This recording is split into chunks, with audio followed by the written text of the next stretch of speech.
102.7 Kiss FM. All right. We are in the beginning stage here of Ryan's Roses. So who's making the call? Tanya? Yes. And for Sissany making the call. All right. Dear Ryan and Sissany, my friend got put accidentally into a group chat with a bunch of our husbands. They were all joking around on there, and one of them said something about my husband that really scared me. Let's find out what that was. Let's see. Marley, Hacienda Heights. Marley, good morning. How you doing? You hanging in there? Yeah. Marley, what was it that you saw in the group chat that scared you? What was the message?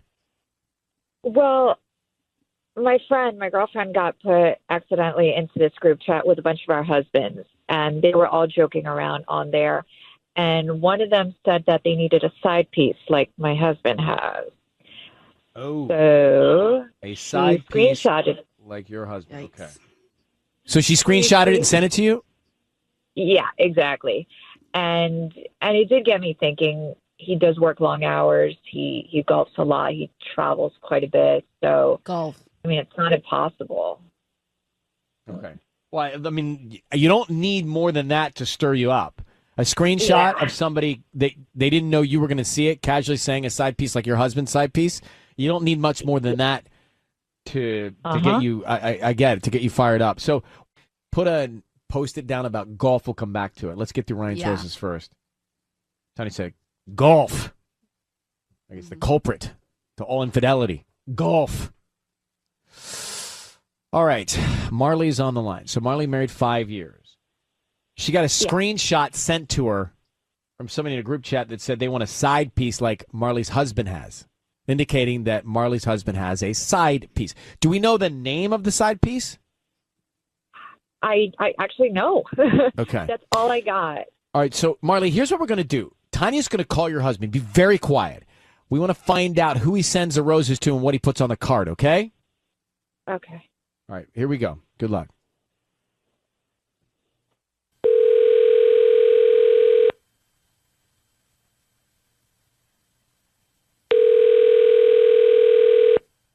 Hello? Hi, is this Rob? Yeah.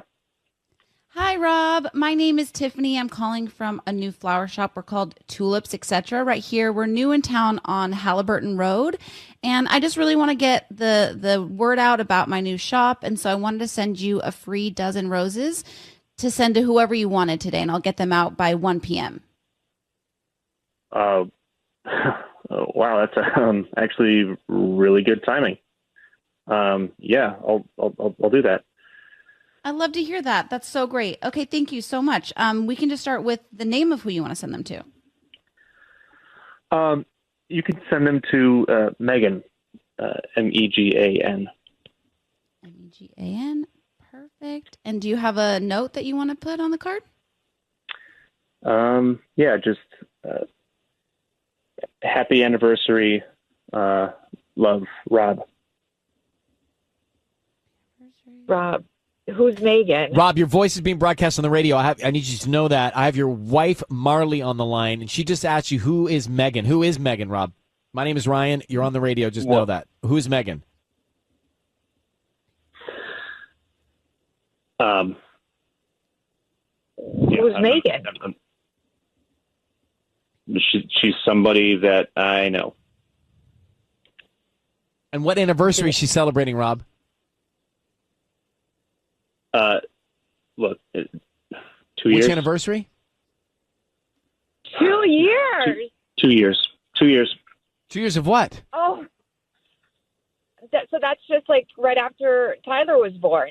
2 years? Wait, Rob, I'm trying to follow along. You're celebrating an anniversary with Megan of 2 years while married to Marley? Look, Marley, we can talk about this later. Rob, let me tell... Actually, Marley, why don't you tell Rob how you found out about Megan? Well, one of our friends happened to be put into your group chat. And basically they're going on about how they should be having a side piece just like you do. And that's how I got that screenshot. And I should have known. I mean, you take these long vacations, you're home excessively late, consistently. So is she from work? I mean, who is she? look. All you need to know right now is that she's somebody that I know. I really would like to talk about this later. Rob, does Megan know about Marley? Good question. She might. Well, does she or doesn't she? I mean, she might. Well, does she or doesn't she? Yeah, she does. All right. And how does she feel about Marley? How does she feel about the fact you're married? She okay with that? Right. Like what? I mean, look, guys. I don't know what else to tell you. Tell us everything. Ow.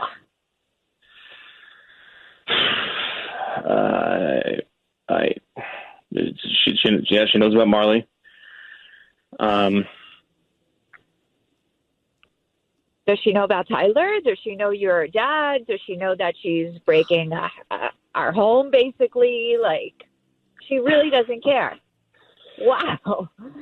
She's Neither does special, Rob. you know? Right. She's great. Rob doesn't And care Rob's either, the- Marley. Yeah. And he's the married one. So, Marley, we'll let you take this up with Rob and maybe even Megan. I would love to. I would love to meet the woman who is so comfortable with this. Yeah. That'd be great. All right, we'll let you both go. Marley, hopefully you'll find peace and get through this the best you can, okay? Thank you for reaching out. I'm sorry it's bad news, but at least now you know. Yeah. Okay, thank you, Marley.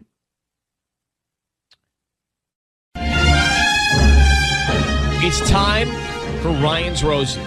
This is going to be interesting. It says, Dear Ryan and Sissany, my husband is cheating. I know it for a fact. He's coming home late and he's saying he either stayed at work or went to a happy hour with his coworkers. The other night, he got a text at 2 a.m. He quickly got up to check it. He did not realize I was awake too. I just need to know who it is. Is it a stranger? Or is it someone right under my nose, like my best friend? That is cynical. Best friend. Megan, thank you for listening. I appreciate you sending us this email. I'm sorry that you feel like you know your husband is cheating, but let's take that moment and take a little further. Do you honestly believe that the man that you married, the man that you said you'd spend the rest of your life with, and you could actually go behind your back and cheat on you with your best friend? I mean, I don't know who it's with, But you say in your note, could it be your best friend? It could be. That's what I need to know. But do you believe that your best friend would do that to you? Why do you have that feeling? I mean, I hope she wouldn't. But for me, that's where the anxiety is kicking in. It's not. I know that he's cheating. I just need to know who it's with, and I would really hope that she wouldn't. But they've always had a little bit of chemistry, and so that's where my mind is going. And that's the question I need answered. Well, we're going to get the answer for you, but I'm just shocked that you in your head could even accept that as a possible option when you're talking about your husband and your best friend. But hang on one second. We'll make the call to him next. So Megan is on the line. She says, I know my husband's cheating. She wants to know who it's with. Megan, how long have you been married to this man?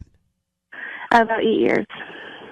And you think it could be anybody from a stranger to your own best friend, possibly? Possibly, yes. I mean, I'm almost hoping it's a stranger, so it's not like a double betrayal. But Can you tell me what your best friend's name is? Sarah. Do you have kids? We have 2. Been married 8 years. And so you found the other night he got a text at 2 a.m. and he got up to check it. He didn't realize you were awake. What'd you see? Well, he didn't realize I was awake. He saw, he jumped up. I saw him jump up out of bed, grab the phone, and run out of the room. Could you see what was on the phone? No, I just saw the screen glowing, but it's just like bizarre behavior. But when he came back to the room, did you say anything? You didn't ask him? No, he thought I was asleep. Like, I just laid there still. Okay, got it. All right. Well, here we're going to do it now. We're going to call him. Megan, I need you to say, Ryan, you've my permission to call, and then whatever his name is on Kiss FM. Go ahead. Ryan, you have my permission to call on Kiss FM. We're going to call him. Sissy's going to offer him some roses. We want to find out who he sends him to and what he puts on the card. Be very quiet until we tell him he's on the air, okay? Will do. All right, good luck.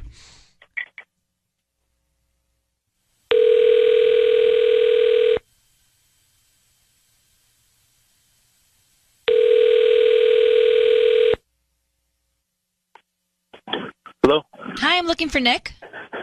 This is Hi, Nick. My name's Michelle. I'm calling from a Classic Bloom. We're a new flower shop right inside the Sylmar Plaza on Gladstone. okay. I'm calling because we're having a wonderful promotion, and I hope you'd be interested in it. Basically, we're offering a free dozen roses that you can send to anybody today. They're absolutely free. We don't need billing info, credit card info, cash, anything like that. Just the name of the person you want to send them to. I think I'm good. I'm gonna pass. I appreciate it, but I'm. Oh, are you sure? It's free roses. We pick somebody at random every single week, and you're the one that was selected this week. And so you can send them to anybody and put a smile on someone's face. Yeah, I think maybe you just caught me off guard, but I think I'm gonna still pass. I appreciate sure? it. No offense. Yeah. I have like a girlfriend or a wife or mom, anybody you want to send some flowers to? You'd be doing me a favor because honestly, you're like the fifth person that said no already today, and I'm really trying to just get these out. My boss is on my case. Yeah, I got you. I'm sorry to disappoint you. I think I'm not your guy. Hey, Nick, before you hang up, your voice is being broadcast on the radio. My name is Ryan Seacrest. That is Sissany, and we have your wife on the phone who thinks you're cheating on her. Are you? Just be honest, Nick. Wait. Make sense of it later. Just, are you cheating on your wife? No. Okay, she thinks you are because you got up out of bed, 2 a.m., you've been acting strange, you read a text, so she thinks you are. Why do you think she thinks you are? I have no idea. These things are not have nothing to do with cheating. I'm busy. I'm stressed out. Well, who was texting you the other night at 2 a.m.?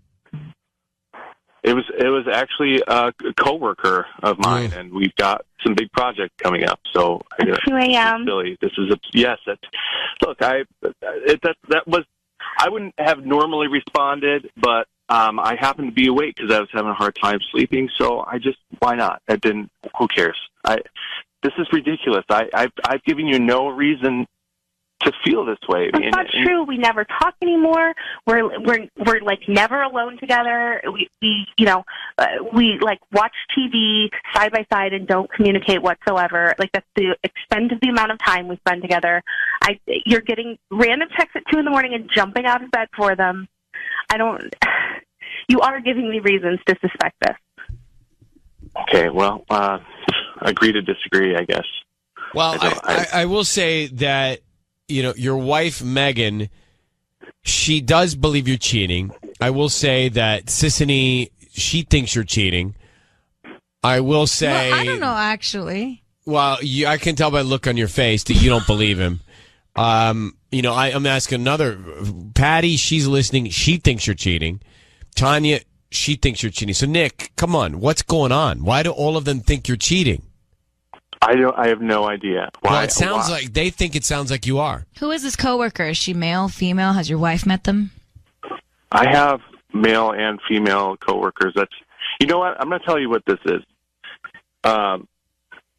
This is garbage because she is projecting her lack of trust or whatever onto me because she's the one who's cheated in the past, not me.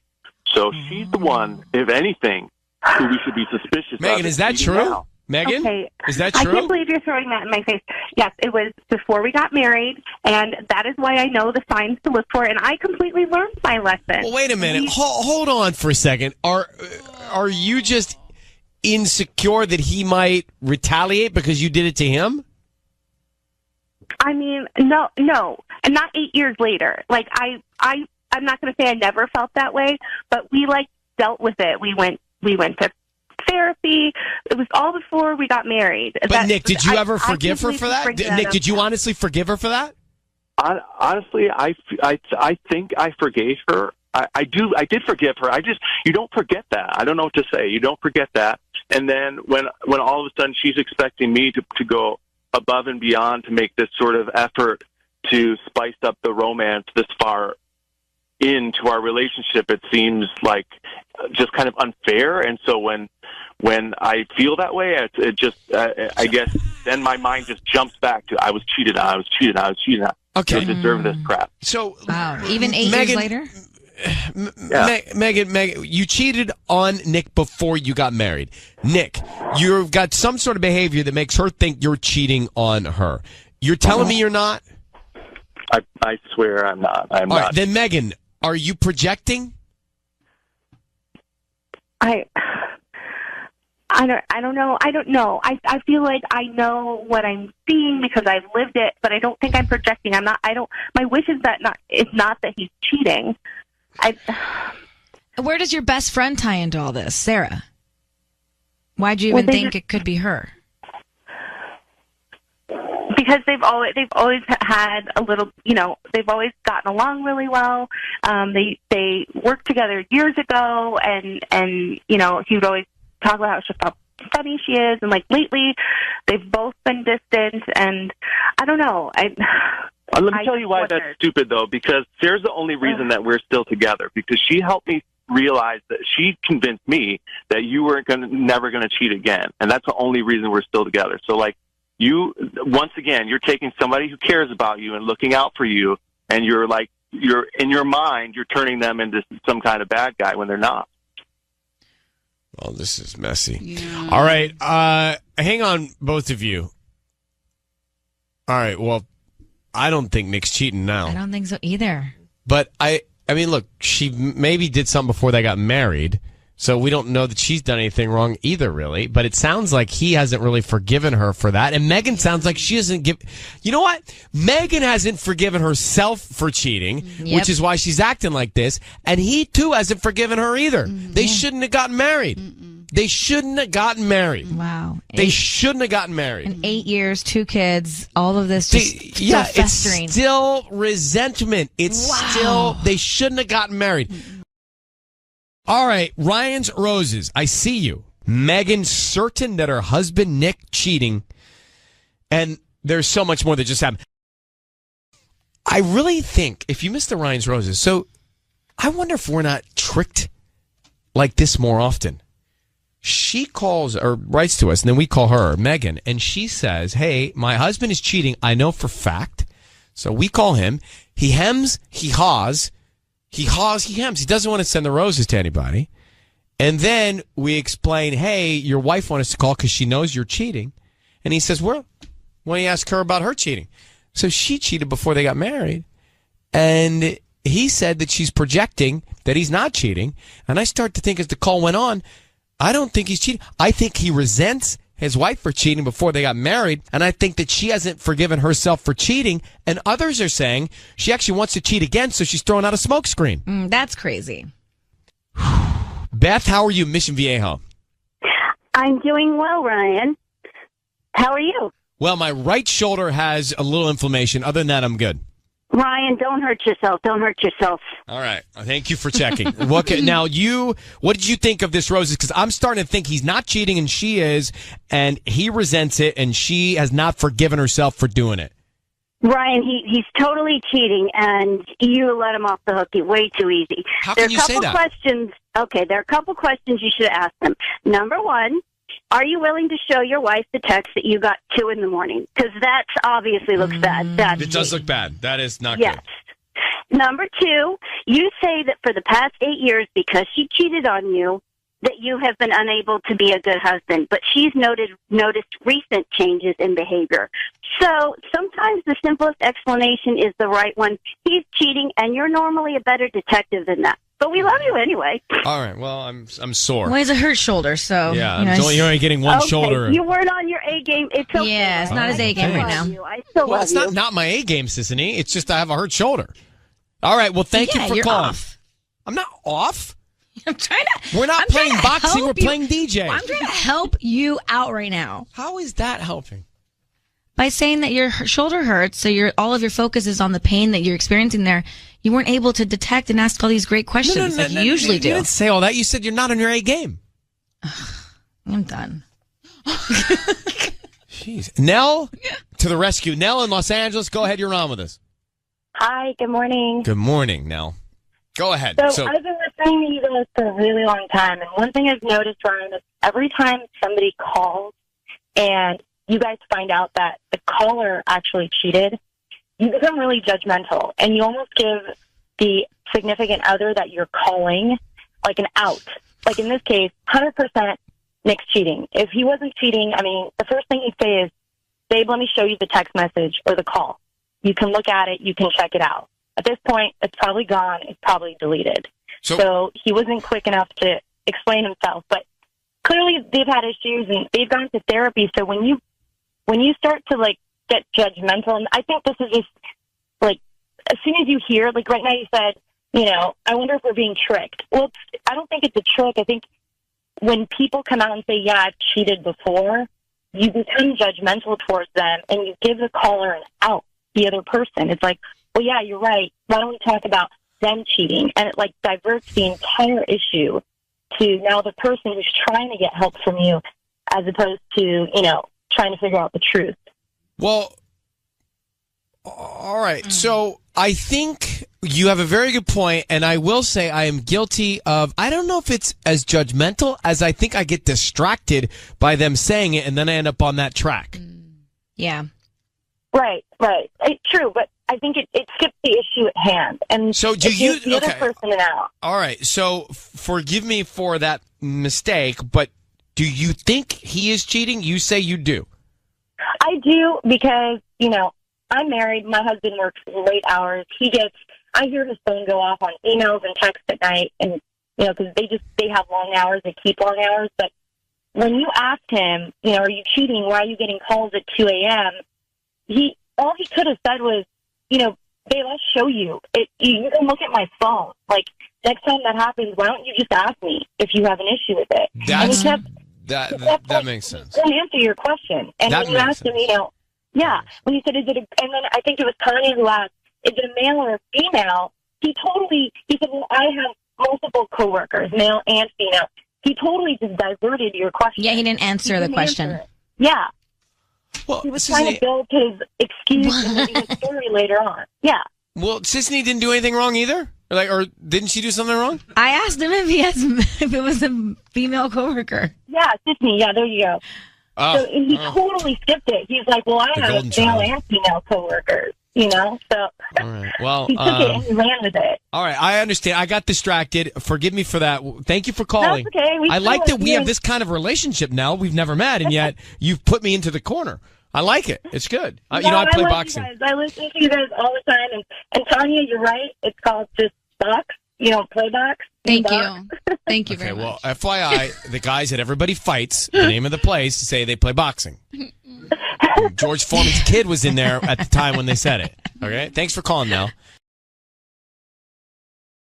All right, let me play this clip. Let me play this clip from Ryan's Roses, and then we have to move on. Oh, Nicole hung up. All right, so let's take, is it D? Let's take D. D is, Nicole's done with it. She's over it. She was holding, she said, you know what? I got to go to work.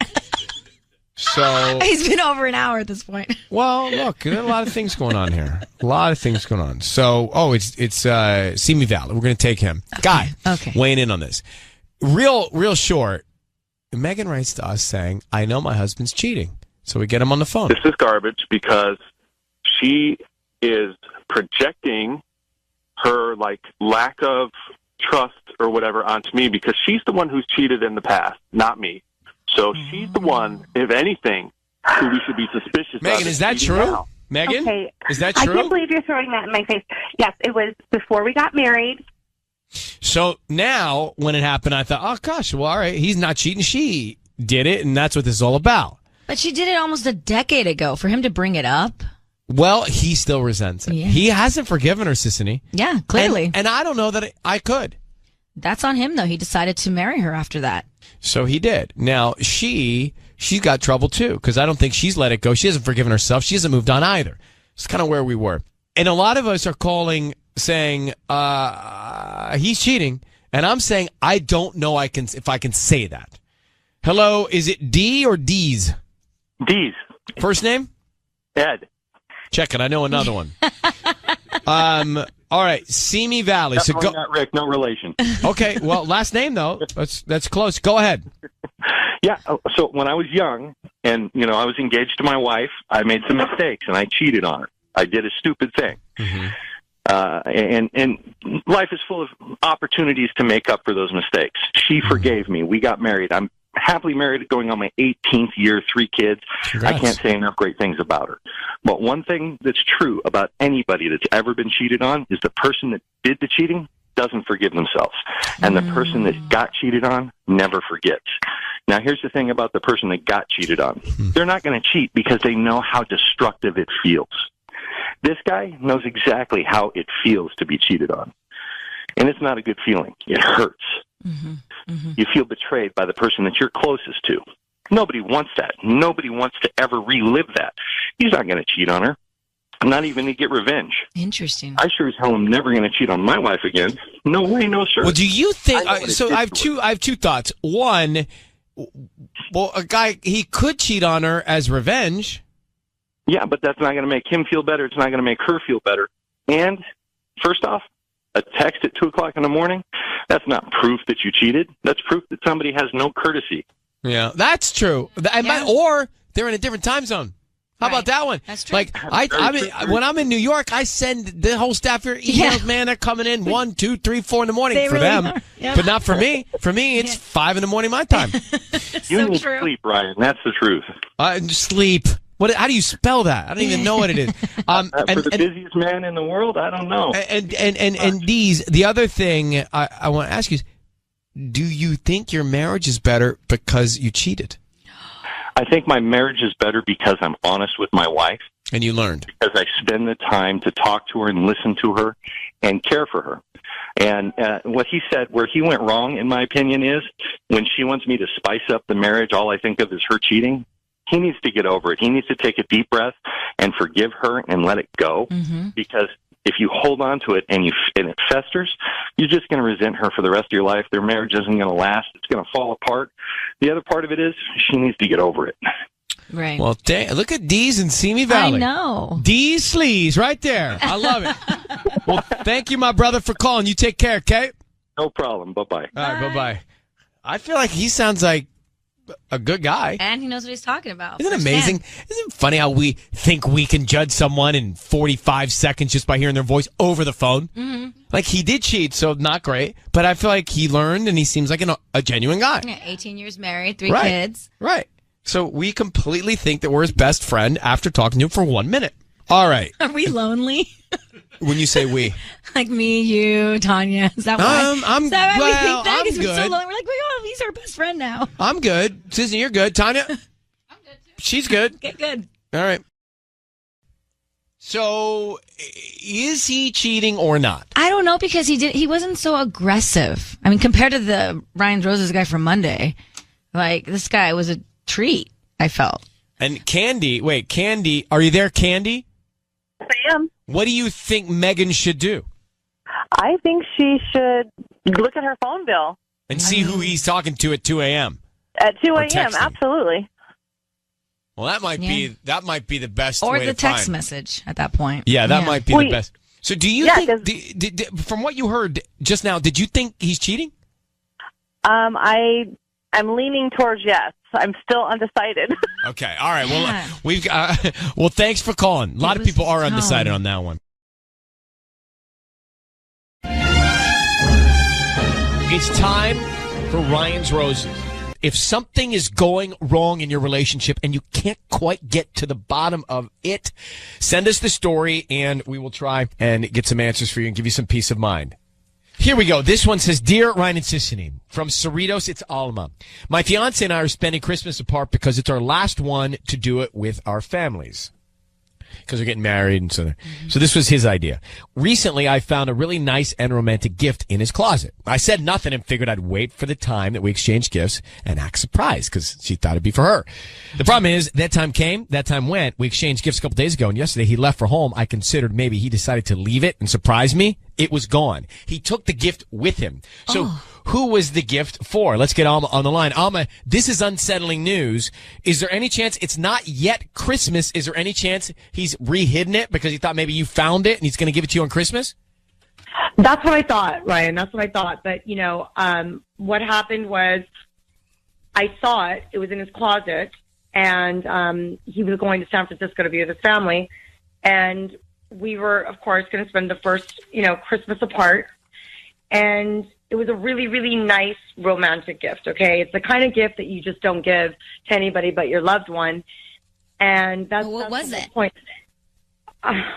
Let's just put it this way. You're not going to give this to your mom or your sister. That's all I'm going to tell you, okay? So basically, we were going to have a little gift exchange, but he didn't give it to me. Right, but it's not yet Christmas. He might be giving it to you on Christmas. But we do the gift exchange a little bit before. So what did he give you? Oh, that's a good question. What did he give you? He gave me a pair of nice shoes that I wanted. I don't hate that. Okay, that's cool. I just worry. The only thing I'm saying, we'll make the call if you want, but the only thing I'm saying is it's still a possibility that the guy is going to give you a gift between now and Christmas. There's still a lot of time. Yeah, and maybe he got with your parents and he's sending it to their house. I move stuff. I hide and move. Right. And sometimes I hide it so well I can't find it, but I hide it and move it because I'm afraid somebody's onto it. Mm-hmm. How long have you guys been together? We've been together for a couple years. Alma, I need you to, and they're engaged. They're not yet married. When are you getting married? We're getting married next year in Cabo. Here's what we're going to do. Sissany is going to call your fiance and offer him some roses to send to somebody. Okay. We want to find out who he sends them to, Okay. And then we're going to ask, she'll say, what do you want to put on the card? And then she's going to also ask, who is this person to you, so we find a dynamic. I just need you to say, Ryan, you have my permission to call, and then whatever his name is on Kiss FM. Okay, Ryan, you have my permission to call my fiance on Kiss FM. Okay. That's what we're going to do. So be quiet and let's see what we can find out. Here we go. Okay.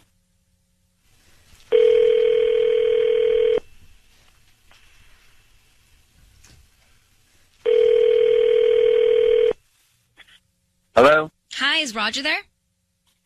Yeah, speaking. Hi, Roger. My name is Amanda. I'm calling from Poppy's Flowers. How you doing this morning? I'm sorry, who's this? My name is Amanda. I'm calling from Poppy's Flowers. We're a new flower shop here in Cerritos. I'm actually calling because we're trying to promote our delivery service, so we're giving away a dozen red roses. They're absolutely free, and you can send them to anybody that you'd like today. Okay. I don't need any credit card information from you or any billing info. They're absolutely free. We just hope that, whoever receives them, you refers to friends and family. We're just trying to spread the word of our business and our delivery service. Yeah, I would like to send it to Betsy. Betsy? Oh, who's Betsy to you? Is that your girlfriend? No, I mean, she's just a friend. But I would like to put to New Beginnings. To New Beginnings. And then how would you like to sign it? I will always be here for you. Love, Roger. Roger, it's Ryan Seacrest. This is your fiance. We need you to know that your voice is being broadcast on the radio. Who is Betsy? Yeah, who is Betsy? Wait, what's going on? Who is Betsy? Who are you sending roses to? Roger, your voice is being broadcast on the radio. I need you to understand that. Who's Betsy? Why are you sending her roses that say, to New Beginnings, I will always be there for you? What the hell is going on, Roger? Tell me now. I'm a little confused. What's going on? No, what do you mean you're confused? Does this have anything to do with the red bag that I found in your closet? Honey? What? I'm talking to you. Who the is Betsy? She's just a friend. New Beginnings? What are you talking about, New Beginnings? Baby, relax. Babe. No, I'm not going to relax. Answer my question. Honey, nothing is going on. You know what I found in that red bag. What was in that bag? You know what was in that bag? About? Was that what bag? The bag that was in your closet that's suddenly missing. Who was that for? Was it for her? Honey, it was for a friend, okay? She just got a divorce. I'm just being a friend. You don't give something like that to a friend. Babe, why are you lying to me? She's a friend. Just stop, okay? We are engaged. Did you forget that? I know we're engaged, honey, but please, you're making a big deal out of it. What was the gift in the bag? It's just a present. That's it. That's all. What's the present? Alma, what was the present? It was and lingerie. Roger, you're giving intimate things to somebody else, right? Is that a fact?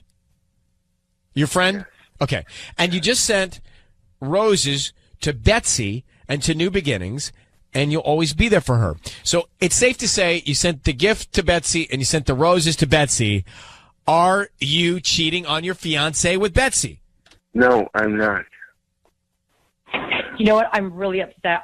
You know what? I don't even want to look at you. I cannot believe that you ruined our relationship. Please Some stop. Betsy. Stop, honey. Stop, No, please. you know what? No, you ruined this now. You have ruined it. Honey, please just stop. Can we talk about I this? already started planning the wedding. Honey, please don't cry, please. Roger, do you see how this looks really bad? I'm not doing anything. Just All right, then you have bad judgment. You have bad judgment. I'm going to let you guys. I'm going to let you The go. wedding is off. We're done. I'm going to let you guys go and handle this in person. It's getting to that point. So I look, if he's cheating and you found out now, better now than later. And if he's not, he's got bad judgment. But this is okay. Alma, thank you for writing to us, Alma. Thank you, Roger. Thank you for being on with us. I have thoughts. Yeah, many thoughts. I have thoughts.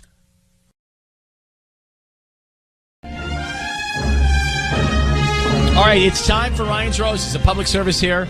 This is from Vanessa in Santa Fe Springs. She says, Dear Ryan, my fiance and I met 7 months ago at a bike ride meetup. We got engaged 2 months ago. I really was never into biking, so I'm not a regular like my fiance is. However, a few weeks ago, he told me the bike ride meetup had turned into guys only. But he was a little weird and still is weird about it. When he comes home from the meetups, he smells like wine. Interesting. Well, I've taken a bike ride before and ended up at Jelena in Venice. I know, is that what you do? Had a little rosé and had to have the Uber get me in the bike back. You're like, can you pick me up? By the way, can I throw this in your trunk? It's not impossible to have happen. Yeah. So she says, what has me thinking something is not right is that the bike rides were coordinated by a girl. She's very good looking. I have a suspicion that he's hanging out with her. So she thinks that this ride that was co-ed is now just guys, but being coordinated by a girl, which doesn't add up to her, and she thinks that her man is messing around with this girl. That's what this is about. It's crazy. Okay, Vanessa, how are you? I'm okay. How are you? I'm okay, thanks for asking. Do you know this woman? Have you seen or met this woman that's coordinating the bike rides? Oh, yeah. I met her. She's the one that does the bike ride. So when I signed up, I met her in person. And you find it strange that all of a sudden it shifted to only men. Why don't you just go where they're meeting up and find out? Well, I want to, but when I tried to find a schedule on the Facebook group, I was blocked. They kicked me out. Whoa. Oh, that to me is bad. I don't like that. That's not a good sign. That's when I knew something was not okay. Now, here, the stakes in this are pretty simple and obvious. Your fiance we're talking about, so you're planning to get married. Mm-hmm. And if something like this is happening, better to know now than later. Yeah, but I mean, I don't want it to happen at all. Well, of course not. But no one wants to be on this call. But we'd rather get to the bottom of it now than later. What's this woman's name? Raquel. Raquel is her name. Yep, Raquel. All right, we want to have Patty come in and offer your fiancé some roses and find out who he sends them to, who's top of mind, okay? Okay. Just say, Ryan, you have my permission to call, and then whatever his name is on Kiss FM. Ryan, you have my permission to call my fiancé on Kiss FM. Okay, we're going to do that now, so be quiet. We want to find out who he sends them to and what note he puts on the card, all right? Okay.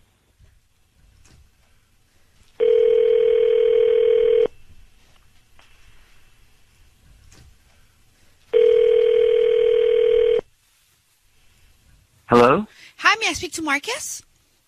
Yeah, this is Marcus. Hi, Marcus. It's Patty from Golden Flowers. How are you? I'm good. I'm calling because you've been chosen to receive a free dozen roses. They're completely free, and you can send them to whoever you want today. I don't need any information from you, just the name of the person you want to send them to and a note, and they get delivered today before 6 p.m. What? Wait. They're completely free. I'm calling 5 people today to take advantage of this offer. I'm only doing it today, and I'm doing free deliveries of our beautiful red roses. So you get a nice bouquet that you can send to whoever you want today at no charge to you. So, all right. Wait. So Don't worry. free flower? Yeah, they're free. all I'm asking is if you could just refer me to your friends and family, and if you have a Facebook to just. Oh, so you're like promoting the business? Exactly. Yes. All right. Do you need the name first or the note first? What do you need? Let's start with the name. All right. Name's Raquel. Okay. All right. And is that Raquel? Yeah. Okay. And what do you want to put on the note? All right. Why don't you put tandem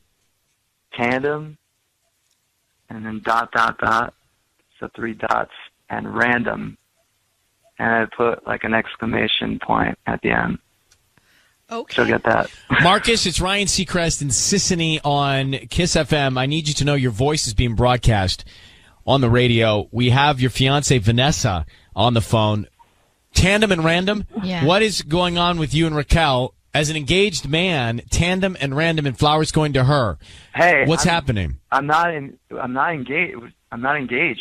Yes, we are engaged. What? There's How are we not engaged? is this woman Vanessa your fiance? Vanessa? Yes, I am his fiance, Ryan. Is that true? No. Marcus? Wait, did you propose to this woman? No, we talked about maybe getting married. What is happening? This is really weird. Are you dating Vanessa? We're hooking up. I mean, like, why is this on the radio? Like, what's this is being happening? broadcast. We live Vanessa, together. Vanessa, are you overstating your relationship?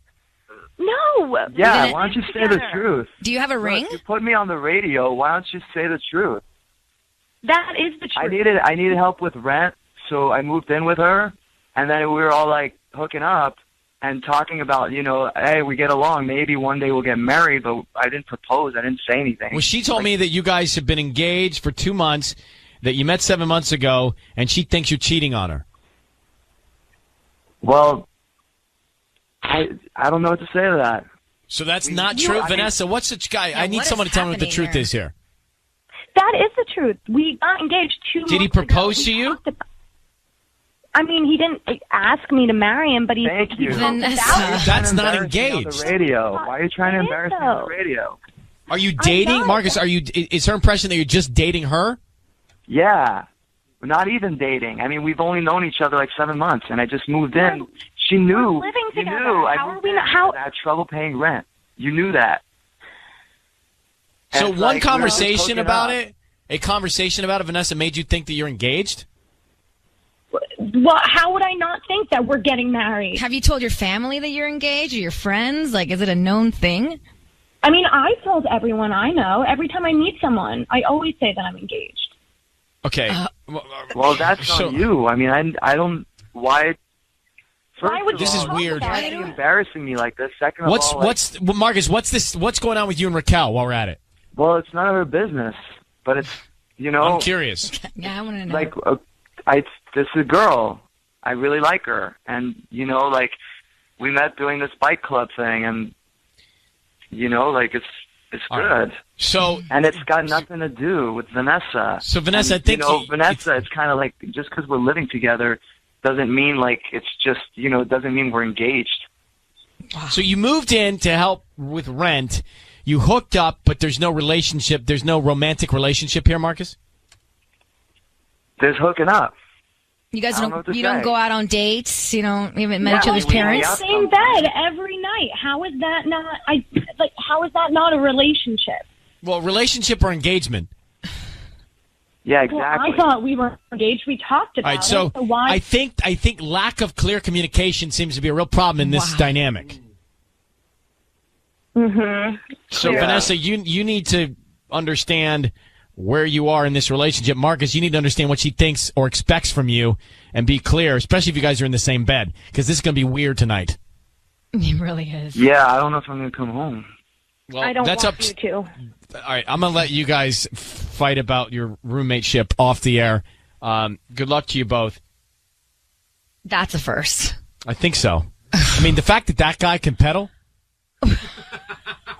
I mean, I like him, but I don't know that he has enough energy to pedal.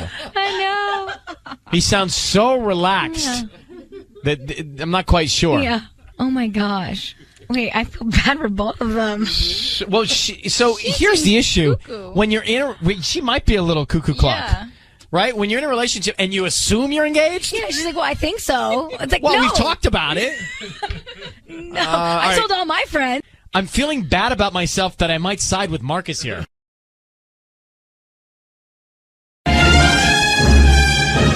Time for roses. Ryan's Roses. Shelly in El Sereno sent us an email saying that her husband and she went for a run the other day, and they were both sharing his AirPods to listen to music. And as they're running, picture this. She says, I hear the noise that he got a text, and then the AirPods start reading the text to him. You know, you can have that feature. I have that. Oops. Right, like you can't control it sometimes. So my husband is going, Siri, stop, but Siri doesn't stop.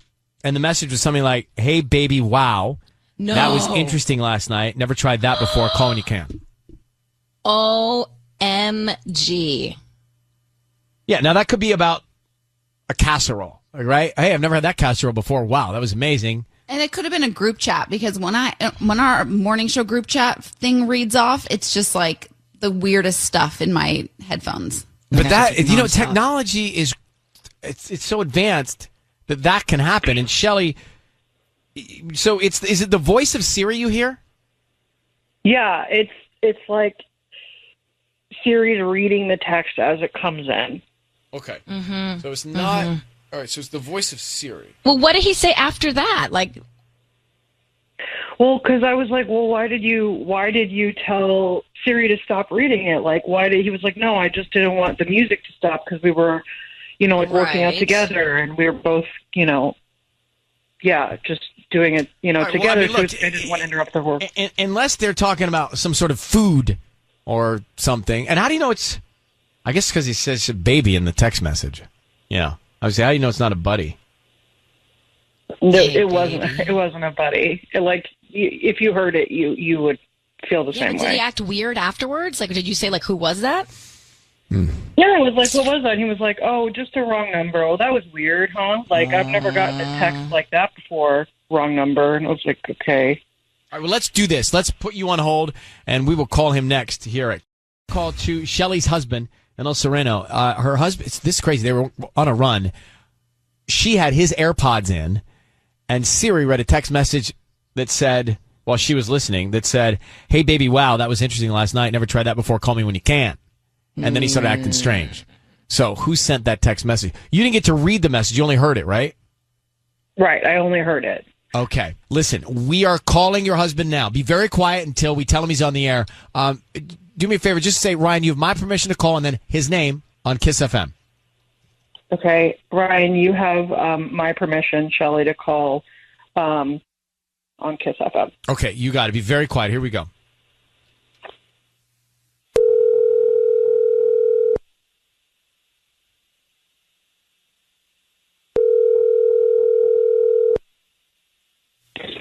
Hello. Hi, I'm looking for Dylan. This is he. Hi, Dylan. My name is Holly, and I'm calling from Beautiful Blooms. We're actually a flower shop here in the area, and I'm trying to promote my business today. So we're offering local residents a chance to send a free dozen red roses to somebody. Is that something that you'd be interested in? They're absolutely free. Okay. Look, I'm just going to stop you right there. I actually know exactly what this is. Hey, Shelly, honey, This is unbelievable. This is so you. I knew you would do something like this. By the way, baby, I also knew you called the restaurant the other night. So can you just come on? We can hash this out, please. Wow. Okay. Well, can you just... Dylan, I need you to know your voice is being broadcast on the radio. Yeah, I've actually heard this bit before, and we've actually listened to it together. And after what happened the other day, I figured she'd do something like this. So I'm completely aware I'm on the radio. Well, that makes it a lot easier then for us. That makes it easier, Dylan. Thank you. So just come clean. So what's the story with this text message that said, and I'm going to quote it, hey, baby, wow, that was interesting last night. Never tried that before. Call me when you can. Can you explain that? I hope she told you what I told her, which is the truth, which is that it was a wrong number. Look, Jill, I don't know what else I can tell you, okay? It was a wrong number. I was trying to get it to stop because I thought it was inappropriate, and we were trying to listen to music. It wasn't even saved in my phone.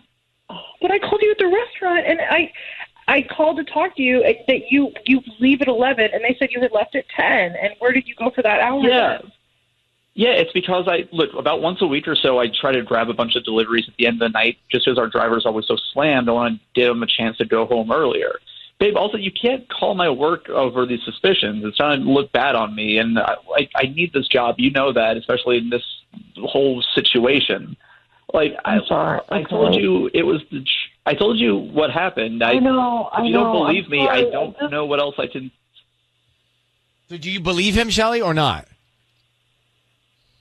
Yeah, I guess I do. I'm sorry. Look, I shouldn't have gone about it this way, but right. I'm sorry. Look, I know you were freaking out about it, and I guess I should have talked to you a little bit more, but I didn't know what else to say. I thought it was taken care of, but it wasn't, obviously. In the future, if something like this happens again, can we just talk about it instead of just sort of holding weird grudges against each other in silence? Yeah. I'm sorry. You're right.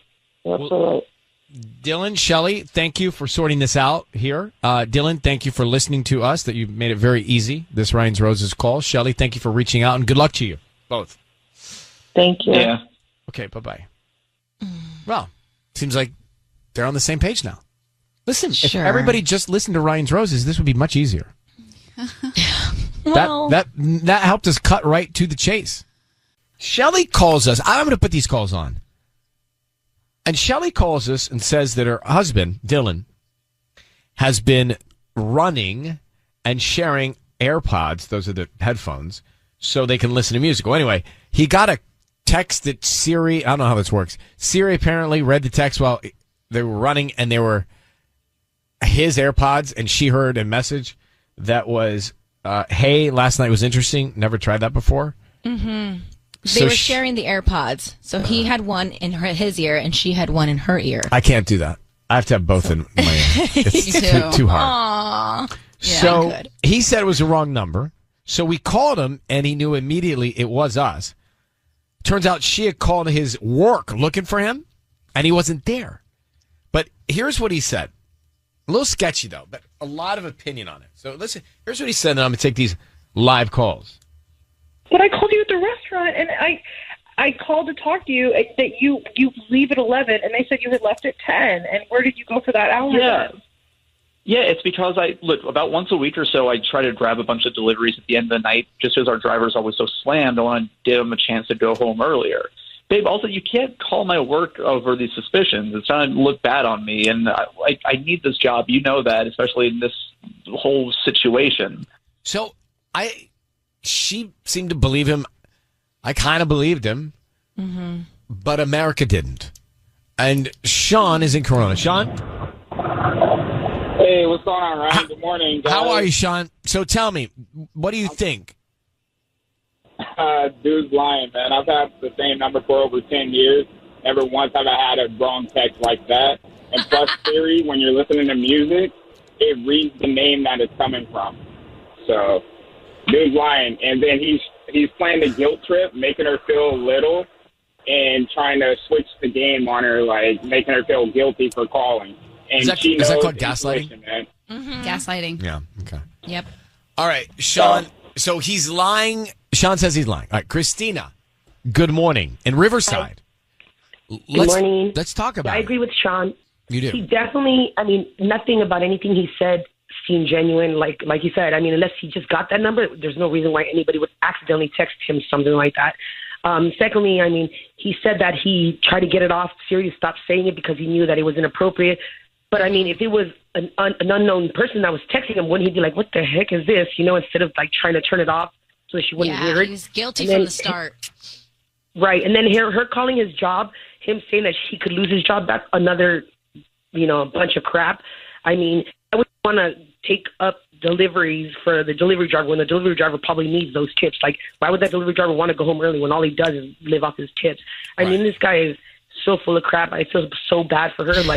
She's just saying, yeah, okay, I believe you, just because she wants to try to keep things, cordial, just like you were saying, maybe she wants to forgive him, but she knows, I know, and she knows deep down inside she's never going to be able to trust him after that, or at least she shouldn't. Marriage. Wow. All right, That thank was you. a good point with the delivery. I didn't even catch that one. But our listeners are smarter than we are. That's the thing. so That's why much it's great to smarter take than calls. I I mean, mean, what? we just serve it up, and then the intellect comes from the callers. So, Stephanie, you're in Palmdale. Do you think he's cheating? Yes, I do. I agree with Sean and Christina because I think his urgency to like stop the message is message enough. Like that's the sign right there. That's the clue. So I definitely think he knew the message. Like he said, it was inappropriate. But how would you know if it was random? You would want to listen to the whole thing and be like, I wonder who this number is. That's weird. Investigate it a little more. Do you know what I did? Not for this reason. I turned Siri off. I don't know what Siri's listening to. Yeah, You know? I have her off too. I feel like Siri listens to everything. I agree. sure. But I just use her to play some songs when I'm too lazy to turn it on. Yeah, I get that. All right, so the consensus is we let him off easy. He's cheating. He's a cheater. Harley, Buena Park, you think he's lying as well?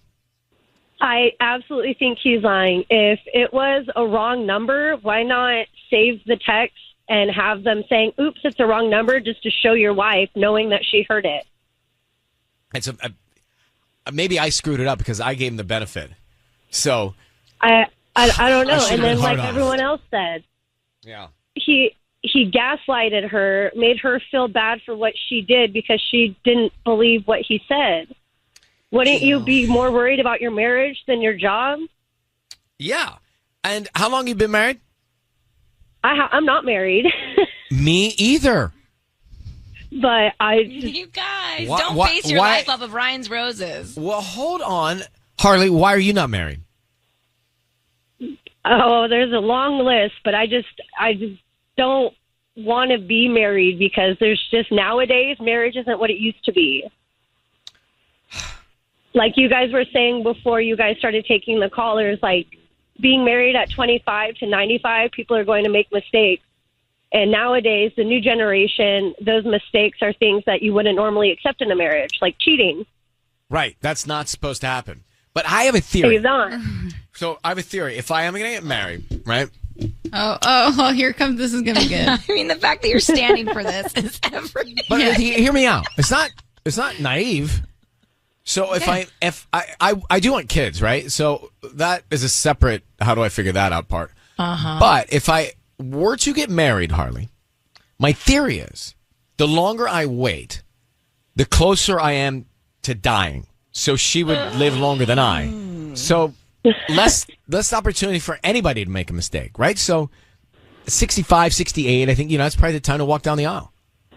No. Well, I mean, I'm 27, so I'm thinking more maybe when I'm like 35, maybe a little bit older, but right now, absolutely not. Yeah, I agree. All right. Well, thank you for hearing me out. No, yeah, Well, thank you very much for calling. You take care of yourself. No problem. Bye-bye. Bye. Oh, Harley dropping the S-bomb right there. Yeah. Dropping the S-bomb. That's how passionate people are about this. Yeah. We had a Ryan's Roses call a few minutes ago, and he did make up some excuses. He knew it was us, but I think his wife believed that once we got to the bottom of it, he wasn't cheating. And I didn't fight that. I felt like she believed it, and I thought, all right, he's not cheating. Mm-hmm. And then we started talking about how many marriages have problems, right? So Michelle's on the line. She's been married 15 years to her husband. And solid. And she says she's been to hell and back. So Michelle, good morning. Good morning. I have to thank you guys for taking my call. I think I've probably called you I don't know how many times, and I'm so excited to talk to you guys. I love you guys. Well, thank you. We appreciate that love, and back at you. Curious. So you've got a group here where Sissany has been married 7, 8, how long? 7? 7 years. 7 years. So everything's hunky-dory there the first 7 years. Yep. Patty has kids with a partner and is not married. And she has no real desire or itch to get married. Tanya wants to get married and have a fairy tale. I I'm confused. So, tell me about your 15 years of hell and back. Okay, so first of all, I was married 20 years before this. I've been with my husband now 15 years. Okay. And seriously, my other marriage ended really bad. He did something really bad that I do believe in divorce over. It's a really crazy story. But my husband now came in. I'd known him quite a while. He was actually one of my clients. And we spent about a year together just spending time together. And then he became my best friend. And I don't know if I believe in what's called fairy tale marriages, but seriously, He was my fairy tale guy. And I think you can get through anything as long as you communicate and you forgive. And of course, there's some things that I do believe in divorce, which are criminal things. But other than that, I think, I'm also not a jealous person, Ryan. I'm not a jealous person. So maybe I'm one of the few. I don't know. Well, so tell me about the hell part. Which that was part? her first my marriage. now or my ex? My first No, marriage? that was the ex. Oh, boy. But there's no hell part with your new one? Yes, there is. There was. We've definitely both hurt each other, crossed boundaries. We're very different. We're very opposite. But he's definitely done some stuff to cross the line. He's never cheated on me, but when I first got together, I was very insecure, and I thought he did cheat on me before. And we communicated, and he hadn't cheated on me. But seriously, I didn't believe him for a long time. But like I said, we both communicated, and we were there for each other through the really rough times, which are, everybody has issues, and I really think if you work on yourself and if you communicate with your other half, whether it's your boyfriend or girlfriend or husband, I think you can make it through. Yeah. Yeah. Love that. Yeah. My husband now has not done anything criminal, thank God, like my ex. But I think, some things, of course, I do believe in divorce over. But really, yeah. I mean, we were on the brink of divorce, and we got through it. So good. But yeah, I think a lot of people are jealous, and I think that's really a hard thing to get through in your marriage if you really think your other half has done something to cross that boundary. One of the first things I told my husband now when we were dating is, please, if you ever want to be with somebody else, just don't cheat on me. Step up and just, tell me. And if you want to work it out, we'll see if we can. And if you fall in love with somebody else, then yeah, we need to get divorced, but he's really, really walked me through everything, though. I think you have to be with somebody that's like, okay, we're going to get through the tough times, and we're going to talk, and we love each other, and you need to forgive because everybody makes mistakes. And I think, I'm sorry, I'm babbling, but I think if somebody cheats on you, there's a reason most of the time. Some people, of course, are bad people, but I think some people get really bored, and you need to communicate and keep your marriage spicy and fun, and things are rough. You're there for each other when things are rough. All right, I think people give up more these days. That's very good advice. Love that. Yeah. So if you guys get divorced, reach out because you seem like a perfect wife. Nobody's perfect, but I'm just kidding. Like I said, I think my previous marriage or my divorce and marriage really helped me with this one, truthfully. Wow. Well, it was a life experience that led you to be better at this one. Take care, Michelle. Thanks for calling. Thank you. Love you guys. Bye. Love you too. Bye. Bye. Hi, Danielle. How are you in Inglewood? Hi, Ryan. How are you? Well, I'm just interested in this conversation, so I'm going to stick around for it. Yeah. What do you I'm happy think? to talk to you. You. First of all, I want to say I hope that you and Tanya find somebody really special that you can settle down with and don't be scared of marriage. Thank you. Are you That's talking to very Tanya sweet. or me? Yeah. So go ahead. I'm sorry. You think it's possible Absolutely. to be monogamous forever? Yeah, I think it's possible. I know it's not easy, but I think when you get married, you really have to check your commitment level and your values because, you need to have a commitment to yourself, your spouse, any children you have. Anything that happens in your marriage, there's a whole community of people that are invested in you, and spiritually, you want to be, committed to your God. There's all these different levels, and a person can do it. It's definitely not necessarily an easy thing, but it is possible. Nothing good comes easy. That's right. So what you're saying, Nothing comes Danielle, it is possible, but Ryan, wait a few years. Okay, thank you. I appreciate it. No, Ryan, find somebody, fall in love. That's what I want for you. You want me to fall in love? I'd like to fall in love.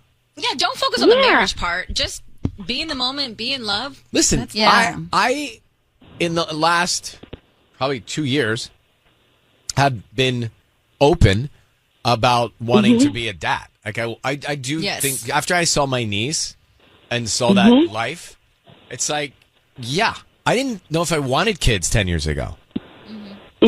But now I can't. I'm just talking to Danielle like she's my therapist, but I've never met her.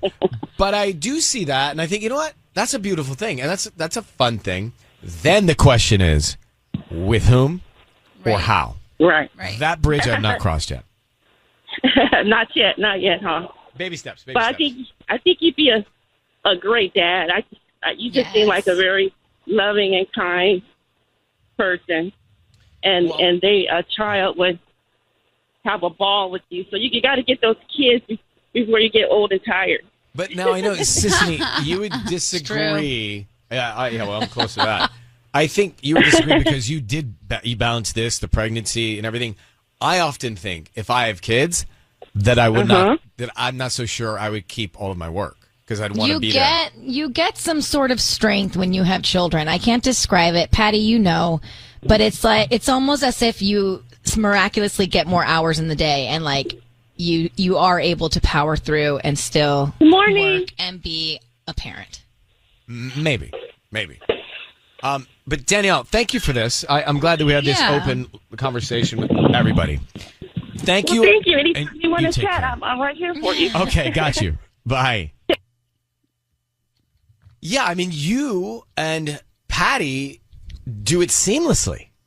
I just think that I wouldn't be as strong. And I also definitely not. I feel like, well, I mean, you really do. I also feel like, gosh, if I did have kids, I don't know if I could keep this job. You totally could. Are you kidding me? This is the best hours. No, but I want to be there and take them to school and do all that stuff. And that's okay if that's what you want once you have children. Are you trying to kick me out? No, but that's okay.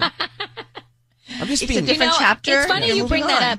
But then, you know what? There's going to be different times where you'll be there and where you won't. Like, I was actually just talking to Aze and Maxon the other day and kind of like preparing them about going to preschool one day because I think it might happen hopefully later this year. And I'm already telling them, Daddy's going to drop you off, but Mommy's going to pick you up. Because I know that I'm not going to be able to drop them off at preschool because of my job. But what if Daddy... that's okay. What if Daddy wanted to drop them off and pick them up? Now what do you do? I got to do middays. Yeah, I guess. It's time for Ryan's Roses. It's time for Ryan's Roses. Dear Ryan and Sissany, my husband shot a video that he showed to his friends of something he thought was funny while he was driving. We were all having dinner, and I asked to see it. I then realized it was shot from the passenger seat. The car was moving, and the video was taken from the far passenger window. So there's no way he shot it himself while he was driving. Okay. He for sure noticed my face and took the phone back and put it away and changed the subject immediately. What is he hiding? Oh. What do you get out of that? What do you think's happening there? Well, it doesn't sound great at all. Let me get Dana in Mission Hills. Dana? Hi. So what do you think he's hiding? Oh, yeah. A couple of Fridays ago, we all went out to this bar, like me, my husband, and a couple of our friends. And, my husband's a big goofball. Like, he's really funny, and he's always, wants to make jokes, So he was showing off this video of, some guy, riding a bicycle weird or something. I don't know, but aside from that, he was showing it to me because I wanted to see it, too. And looked like it was shot from the passenger seat. You know, like he said he shot it. He's like, oh, look, I shot this video. I was driving. It was so funny. And I was looking at it, and there's just no way that it was him that shot it. You know, like it was way too far back from the window. You saw the steering wheel for like a second. Right. And it was right. just, yeah. Mm-hmm. Okay. And how long have you been married? 2.5 years. You got kids? No. We want to. Well, yeah, I'm sure you do. It'd be nice to find out that everything's okay before you take that step. So exactly. Right? I mean, timing is everything. Hold on 1 second. Yeah. We're going to make this call to your husband in a minute. All right, Sisney's out. Patty is in the driver's seat for the Ryan's Roses call. Dana is on the phone. She thinks her husband is hiding something from her. There's a video that was taken from the far passenger window in the car. He did not shoot it himself while he was driving. He for sure noticed her face and then took the phone back, put it away, changed the subject immediately. So he's hiding. He's covering something up. Mm-hmm. So, Dana, here's what we're going to do. Yeah. We're going to call him, and we're going to offer him some roses. We want to find out who is on his mind, who he sends them to, and then what he puts on the card, okay? Mm-hmm. Now, here's the thing. You and myself, Tanya, we have to be very quiet without jumping in until I jump in and tell him he's on the air, okay? Okay. All right, good luck. I hope we get good news. Here we go.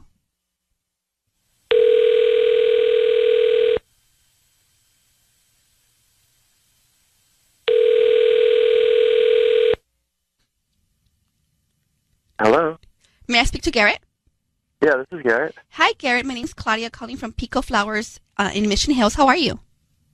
I'm fine. What, is this the wrong number? I'm sorry. No, I'm calling because you've been chosen to receive a free dozen roses. You can send them to whoever you want today. I know you have somebody really special that you want to send flowers to today. They're at no cost to you.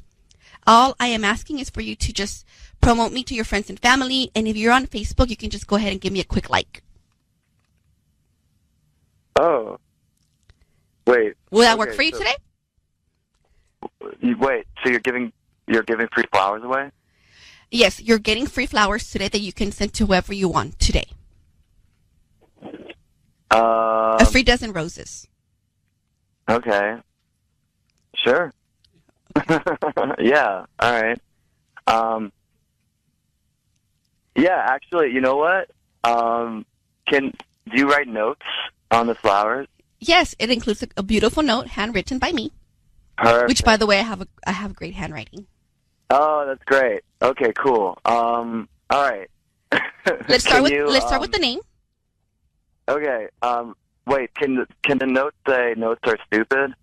Whatever you want on the note. Okay, great. Who are we sending that note to? Okay. It's Melissa, Melissa. Okay. Right. And you really want to put "notes are stupid"? Yeah. No, I think do that.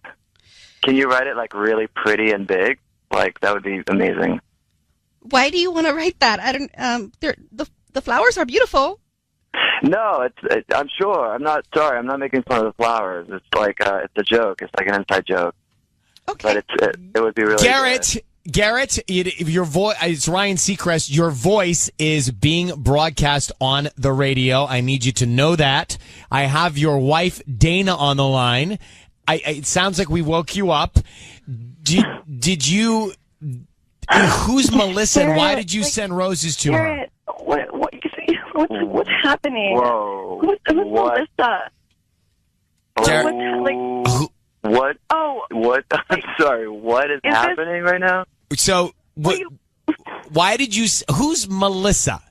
Answer that. Yeah, good. Oh my God! You're Ryan Seacrest. Answer that. Can you focus, please? Who's Melissa? Baby, are you on the phone? I can tell you. I bet I can Who is tell it? you. Who is this it? the person that took the video? Is this the same person that took your video of the bike? No, I know what's happening. No. Melissa's a coworker. This is a joke. This is totally a joke. No. Oh my God, you're trying to. No. I'm Garrett. No. Wait. Dana. No. You know that's Melissa's like my coworker. You know that, right? Yeah, I do, but like, Yeah, no, this is a joke. She always says notes are stupid. So, like, I thought it'd be funny. It's like, we all joke about this at work. And so she had flowers on her desk and it said notes are stupid on the note. Like, that'd be really funny. Garrett, so we're calling you because your wife thinks you're cheating on her and hiding something from her. What can you tell her to give her the confidence that that's not the case? Well, that's not happening. I know, but your word is not the most believable. So we hear you, but we heard you also send roses to another woman. Doesn't seem great. Yeah, so Garrett, even as like a joke, like this is the problem is that you're always joking, and now you have an opportunity to like send your wife flowers that that we're trying to have a baby, and now you're just like sending flowers to other women. I didn't know you wanted flowers. No, this is. Who doesn't want flowers? It was free flowers. Like, I'm gonna send you free flowers. Like, you'd be like, that's so cheap. Like, no, I wouldn't, because you know what? Free flowers are better than no flowers, which I never get anymore. Dana, all you do is just like joke around, and it's like all that this is turned into. What? I just feel thought like you a liked joke. my jokes. I thought you liked my jokes. I'm not cheating on you, baby. No. Dana, will you ask him? Dana, will you ask him the question you want to ask about the video and who was in the passenger seat of the car? What when you were showing off the video of that bike, the guy that was like riding the bike in a weird way, that he had that thing on his head, and with like the light. Yeah, that you said you took that video and you showed it to me, and I'm not an idiot, and that video was not taken by you. That was taken by a passenger seat, and you told me that you took it, and then when you saw my face, and you took that phone away real fast. And then that was it. You changed the subject. Yeah. Oh, no. You're totally missing it. No. All right. Well, so my friend took it. Oh, my God. It was, Bob at work, right? Like, he was in the passenger seat. He took that video. I just want to take credit for it because I just, it's funnier instead of someone being like, oh, it's my friend. It's funnier if I say, oh, I took it. So I took that video. I said I took that video, but it wasn't me that took it. And so I didn't want you to, in front of all my friends, be like, wait, how were you able to take this video? Because then I'd have to tell them that it wasn't me, and they'd be like, wait, why'd you lie to us? So you make a point, actually.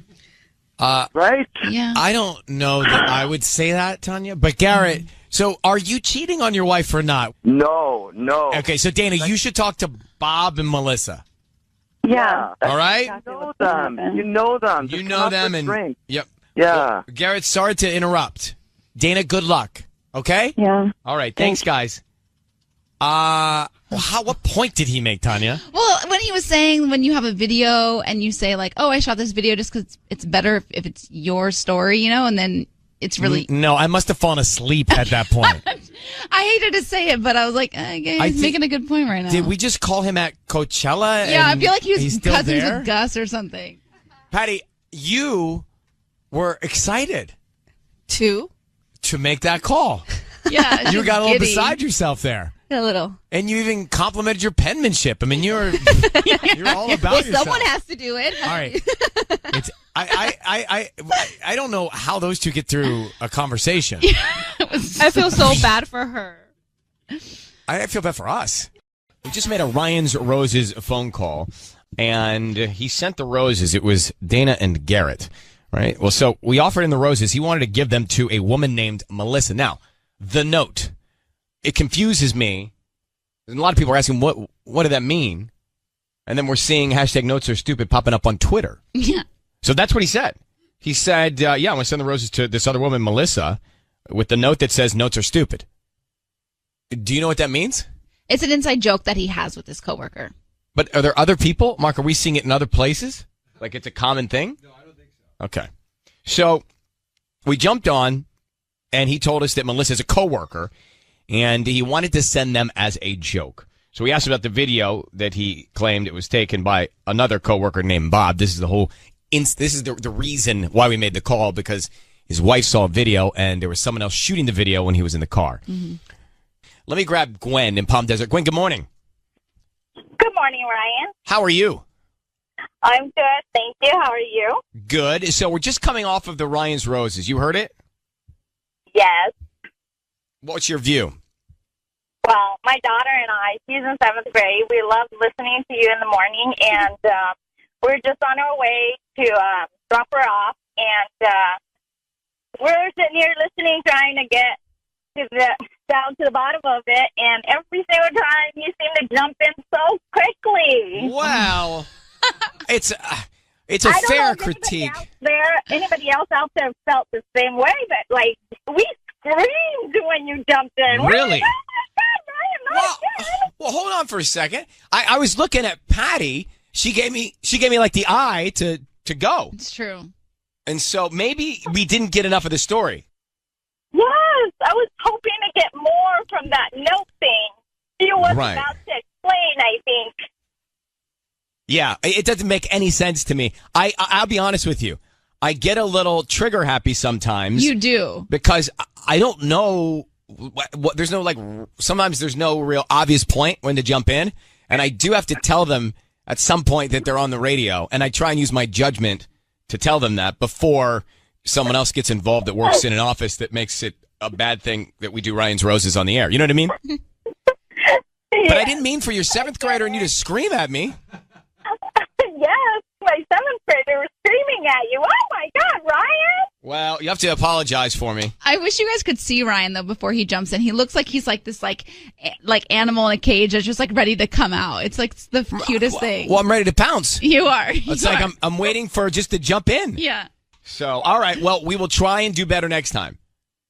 All right. All right. Thanks for Thank you, calling. Ryan. All right. Bye. Thank you. Have a good day. You too. I do believe that this guy is cheating. You do?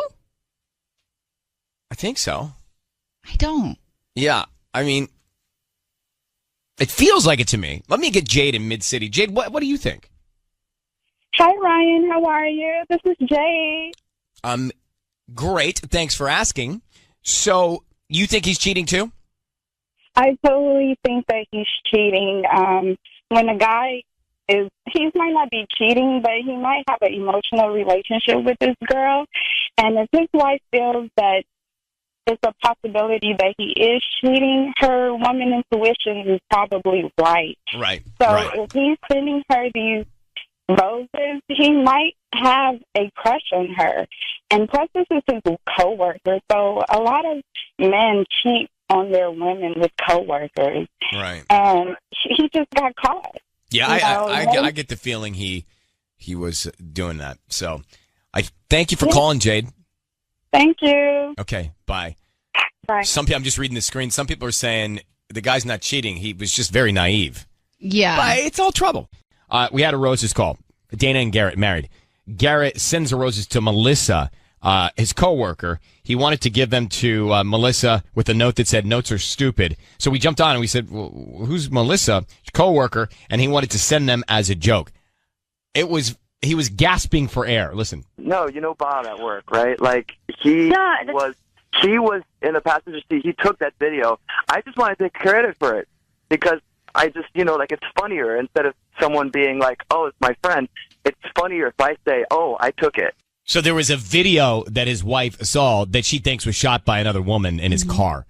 That's what led to this whole thing.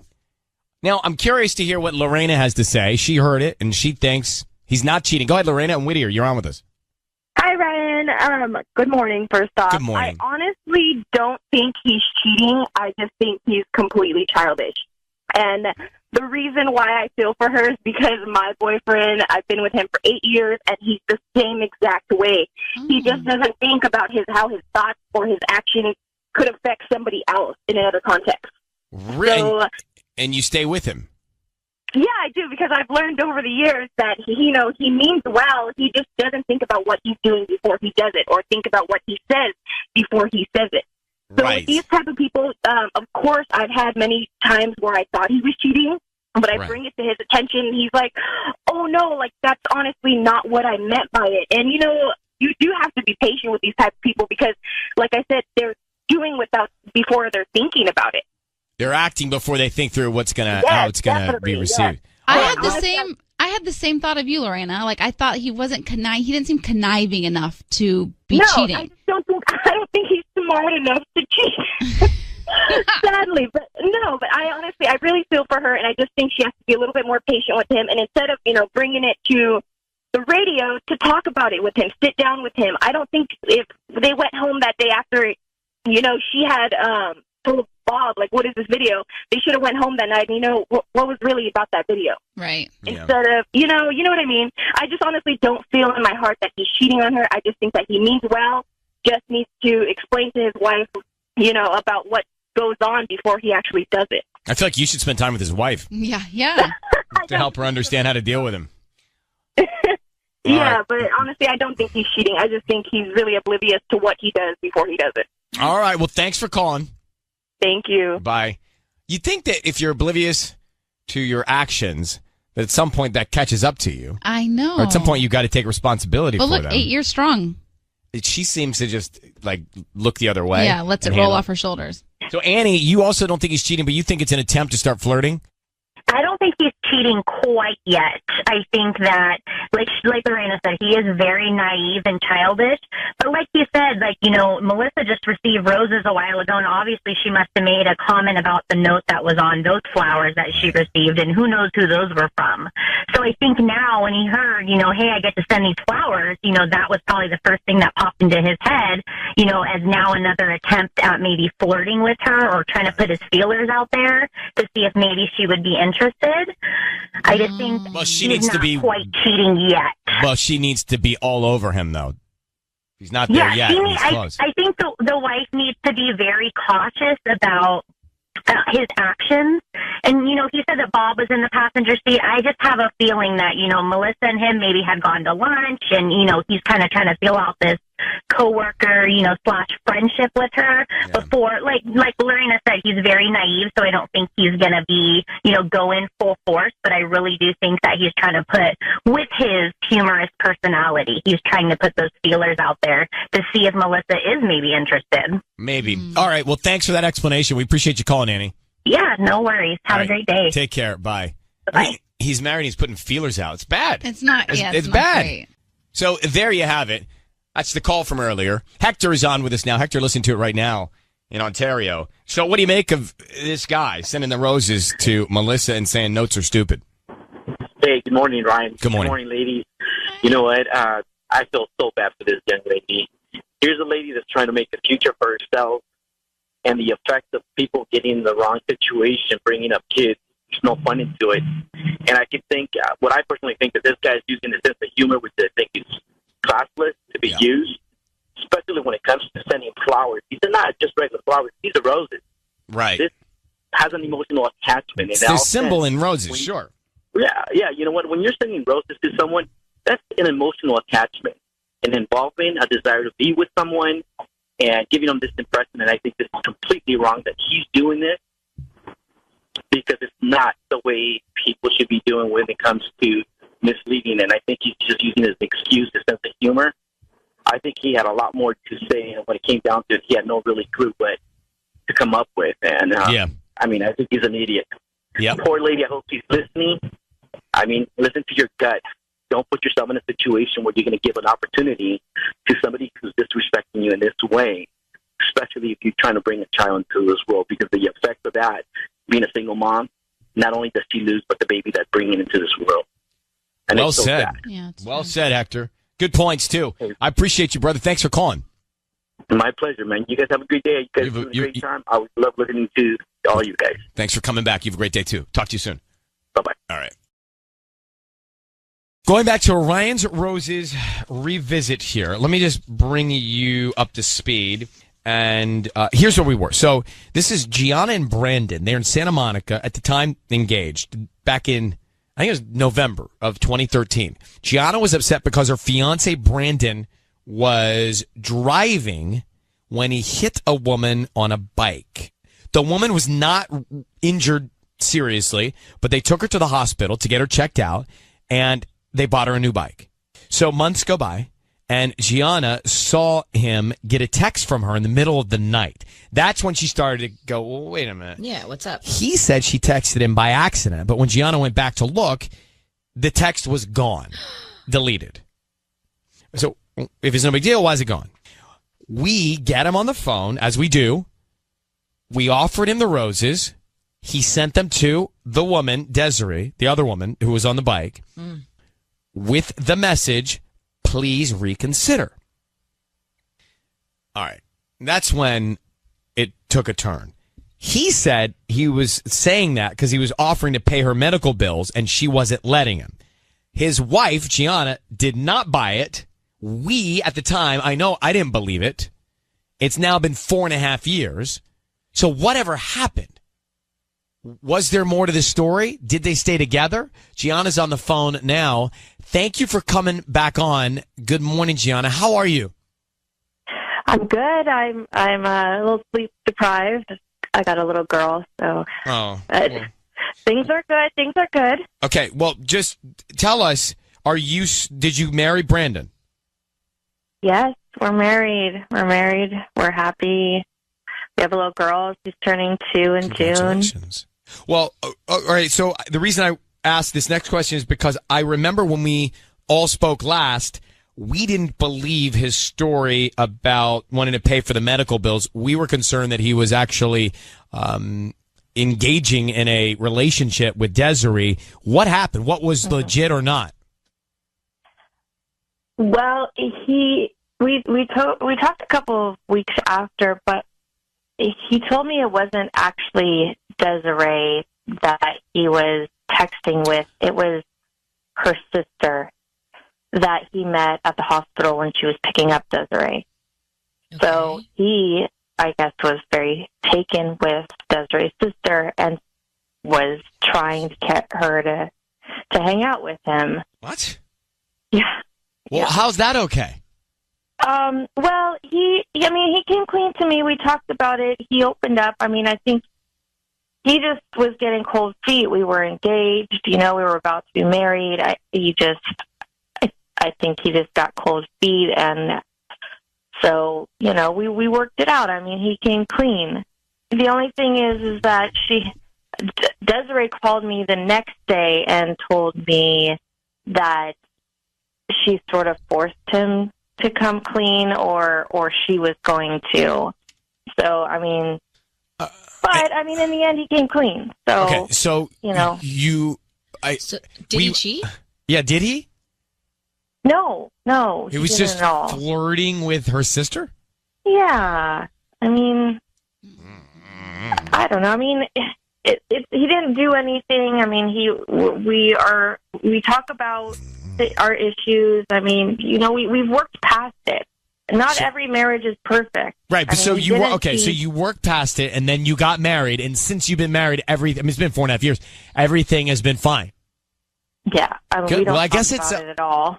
I'm sure, but I guess, I don't know that I could have done what you did, but I guess the fact that it happened before you got married and you worked through it is good. Yeah. Yeah, we don't really talk about it now. It does trouble me. Sometimes I'll check his phone or just, but nothing's happened. I don't see any evidence of, flirting or cheating. We're happy. We have a little girl. We're raising her, and things seem to be good. Well, listen, you are happy, and that's what matters, and we appreciate you calling us back. Yeah, no problem. No problem. Thanks for checking in. Of course. You take care. All right. You too. Bye. Bye. All bad. Yeah. All bad. She's checking his phone. Yeah. The trust is broken. She's still got it in her head. If she's checking his phone every once in a while to see if there's evidence, then that's a problem. 4.5 years. Well, how about how calm she was about the fact that he was reaching out to Desiree to get to the sister while they were engaged? Yeah. I think it's bad news. We just heard from Gianna, engaged to Brandon. 4.5 years ago, he was connecting with this other woman to get to her sister, and they were flirting, and they ended up getting married and having a kid, and she worked through it. The problem is, because that happened, she still basically doesn't trust him because she's checking his phone all the time. Mm-hmm. So, Avery, go ahead. You're on with us. How are you? I'm good. How are you? I'm good. I think you think what we think about them. Yeah. I think that there's no way that this relationship is going to work out in the way that she hopes it will. I mean, she's like doubling down on positivity right now because they have a kid, and it's like, how is that going to work out for her? The trust has been broken. She never should have married him. She never had a kid. Like, she's already, you know, spiraling somewhat about it if she's checking his phone. Like, how is that? Well, that's the issue. Like, how long can that last, right? Exactly. And that's no way to live every day, but... No, that sucks. Clearly there's something there to where she doesn't fully trust him. It's like, how is that going to resolve? Nope. I think we all feel the same, but, you know, she seems happy. Yeah. All right. I don't know. It's going to be over soon, I feel. Well, thank you for calling us. We appreciate it. Yeah, thank you. Have a good one. Okay, you too. Bye.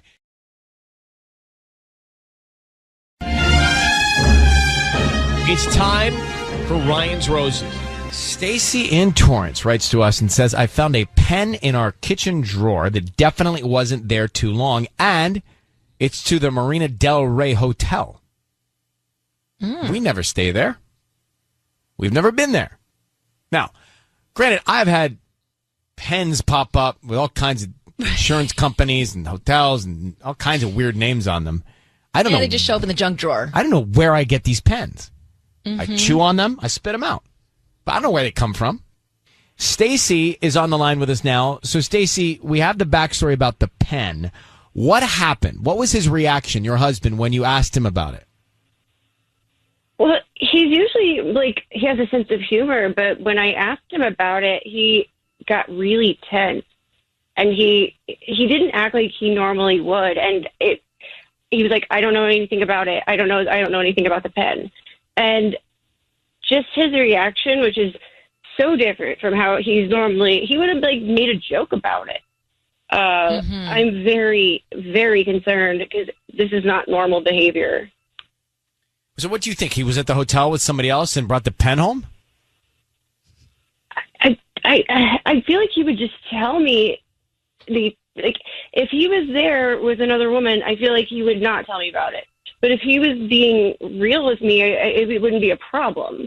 So I don't understand. I pick up pens sometimes on accident, but his reaction was not anything like, I don't know, it was just very strange for him. Is he going into work or is he working from home?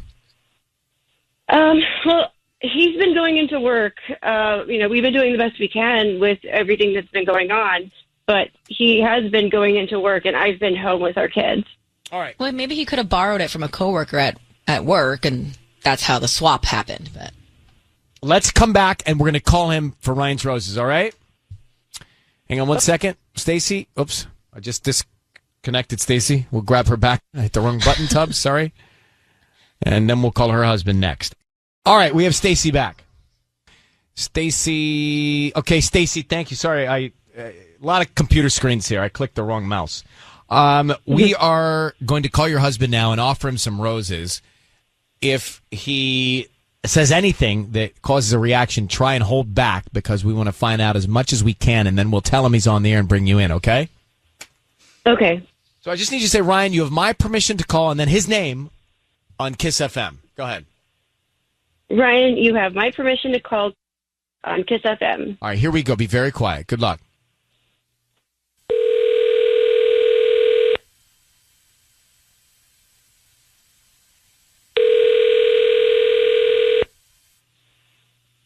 Hello? Hi, I'm looking for Kent. Yeah, this is Kent. Hi, Kent. My name is Gloria. I'm calling from Gigi's Flowers. We service the Torrance area, and I'm promoting my business today, offering free dozen red roses that you can send to anybody that you'd like. It's absolutely free. What? What? Free roses? We're just Is this a trying to joke or promote our something? business. We're trying to promote our business for local residents. So if there's anybody in your life that you would love to send some flowers to, they're free. I don't need cash or credit card info or anything like that. We just hope that you promote us to friends and family. Oh, wow. Okay. Thank you. This is great. Can I send them to my wife, Stacy? You sure can. Okay. What would you like to put on the card? Let's just write, love you. Love you. Very sweet. Yeah. Okay. So that'll be a dozen Great. red roses. Yeah. And she will receive those by lunchtime today. This is so cool. Thank you so much. Hey, Kent, it is Ryan Seacrest. Your voice is being broadcast on the radio, and I've got your wife, Stacy, on the line here now. Stacy, you can say hi. Hi. Hey, baby. So, Kent, what's going on? Let us explain. We're calling you because your wife has asked us to offer you some roses, as we just did for somebody, and you wanted to send them with love to your wife. So that's fantastic. So we're here to say that's awesome. But quick question. If you don't mind, Stacy, I'll just ask him. She found a pen from the Marina Del Rey Hotel in your kitchen drawer, and she said you guys have never been there. And so she's wondering if you were there. Were you at that hotel, Kent, without Stacy?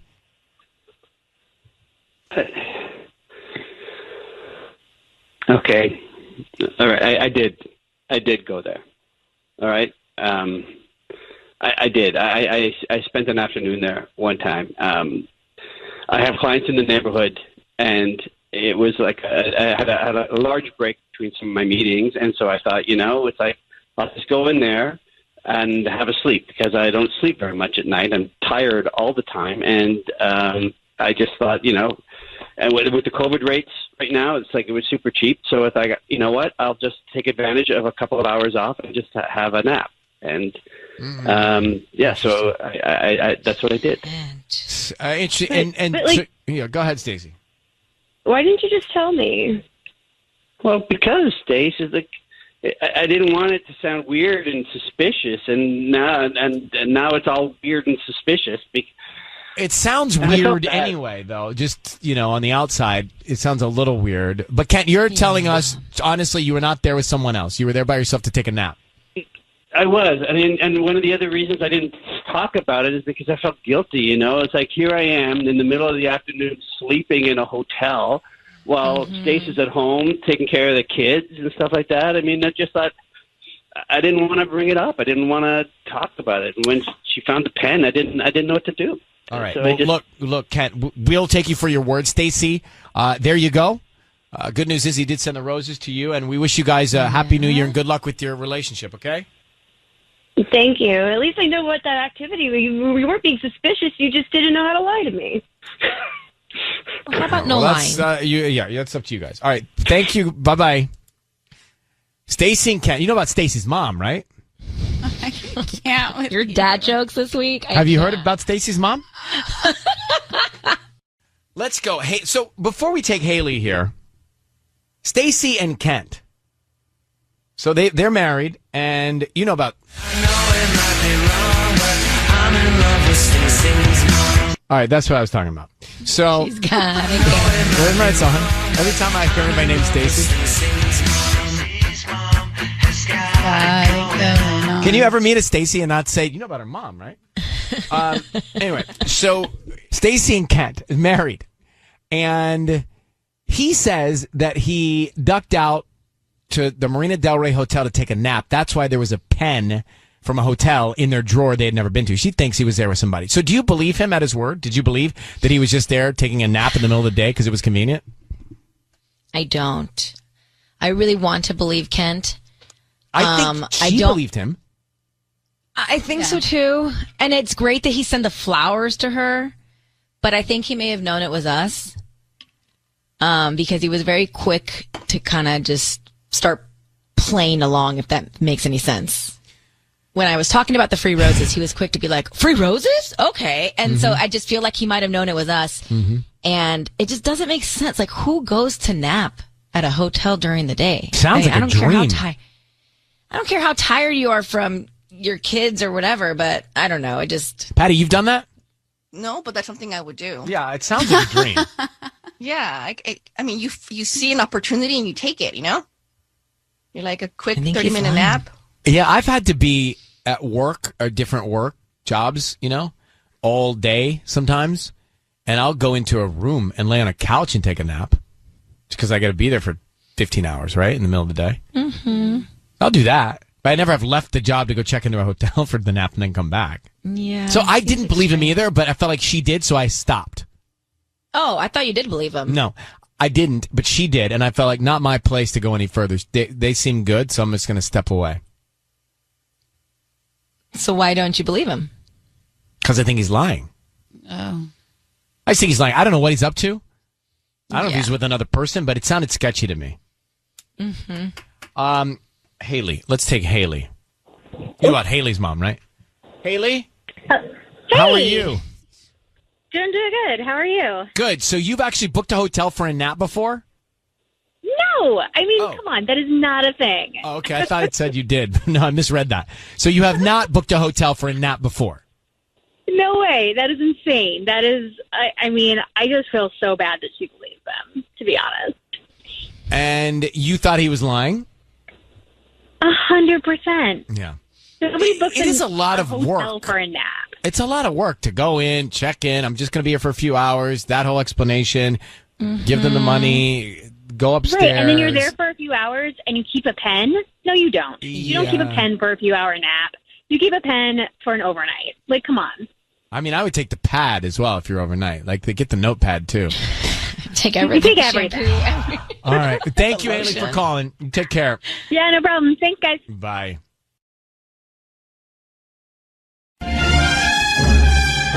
It's time for Ryan's Roses. This is a public service. If something's going on in your relationship and you can't get to the bottom of it, lean on us, send us an email, summarize the story, and then we'll call you back off the air and find out if you want to pursue it on the air. And that's what Isabel did from Temple City. Isabel, good morning. Thanks for coming on. Hi. So I want to read part of your email. It says, my husband's been going out on the nights that we don't have our sitter. He obviously knows I can't go out, yet he makes plans on those nights. So in theory, if you had a sitter, would you go with him? Of course. I want to spend time with my husband. I want to do, everything that a couple actually does, but we're so busy and, but the 2 nights that we actually have, that we don't have a sitter, that's the nights that he starts, going out and, he always comes up with something, that he's got to help one of his friends or, something that I don't mind usually. But does he do this after you've put your foot down and argued with him or fought with them or at least said to him, don't go? Yeah, of course. I mean, I think I have good communication with my husband. So, I talk to him and I say, honey, I try to not nag him because I really don't want him to feel like I don't want him to go out without me. But honestly, I just want to be included. Yeah. That's interesting, just to be included, which is fair, which is really fair. I get that. Now, you say you caught him in a lie. You say a big one. One of the times he went out, he said he was going to his friend's house to help him set up a pool table, but then you saw his friend's Instagram and he posted a photo with his girlfriend at dinner. So was was it the friend in the Instagram or was your husband in the picture too? No, he wasn't in the picture at all. As a matter of fact, his friend and him were supposed to be putting the pool table together and everything, but the picture that was posted was and his girlfriend at dinner. So obviously, I'm sure he wasn't the third wheel, at dinner with this guy. And I confronted him about it, and I asked him, and I said, where were you last night? And blatantly told me that he was with, and I told him I saw the picture of Instagram, and, I followed his girlfriend, and that's how I even saw the picture. So he's now lying to my face. And when I asked him, I know that you weren't there, he didn't even respond to me. It was just like, he's just coming up with lies and lies and lies, and it's so easy for him, and that's what scares me. Okay. How old is your kid or kids? I have 2 kids. One is 3, and our youngest is 18 months. Isabel on the line. Married? How long, Isabel, you been married? We've been married for 5 years. She's been married 5 years, 2 kids. And her husband, he makes plans to go out when she says, I don't want you to go. And they don't have a sitter, so she can't go. And she said really operative words to me that I heard. Yeah, what did you hear? Those were, I just want to be included. I don't want you to not have to go, honey, but I just want to be included. And I like that. That's the right spirit. Yeah. That is the spirit that you want to hear with a partner in a relationship. And the partner should be feeling and thinking and doing the same thing. It's the spirit of compromise. Yeah. Okay, I caught him in a lie, you say, and this is the real smoking gun. One of those times he went out, he said he was going to his friend's house to help set up a pool table, but you saw that friend not setting up a pool table that night. You saw that friend actually out with his girlfriend. There was an Instagram photo. They were at dinner. Right. I need you to say, Ryan, you have my permission to call, and then whatever your husband's name is on Kiss FM. Okay. Ryan, you have my permission to call on Kiss FM. All right. Patty's going to be right here. She is going to offer him some roses. We want to find out what kind of card, what category of card, I love you, I friend you, whatever it is, what kind of card he sends, who he sends them to, and what he writes on the card. Okay. So good luck. Let's see what we can find out. Here we go.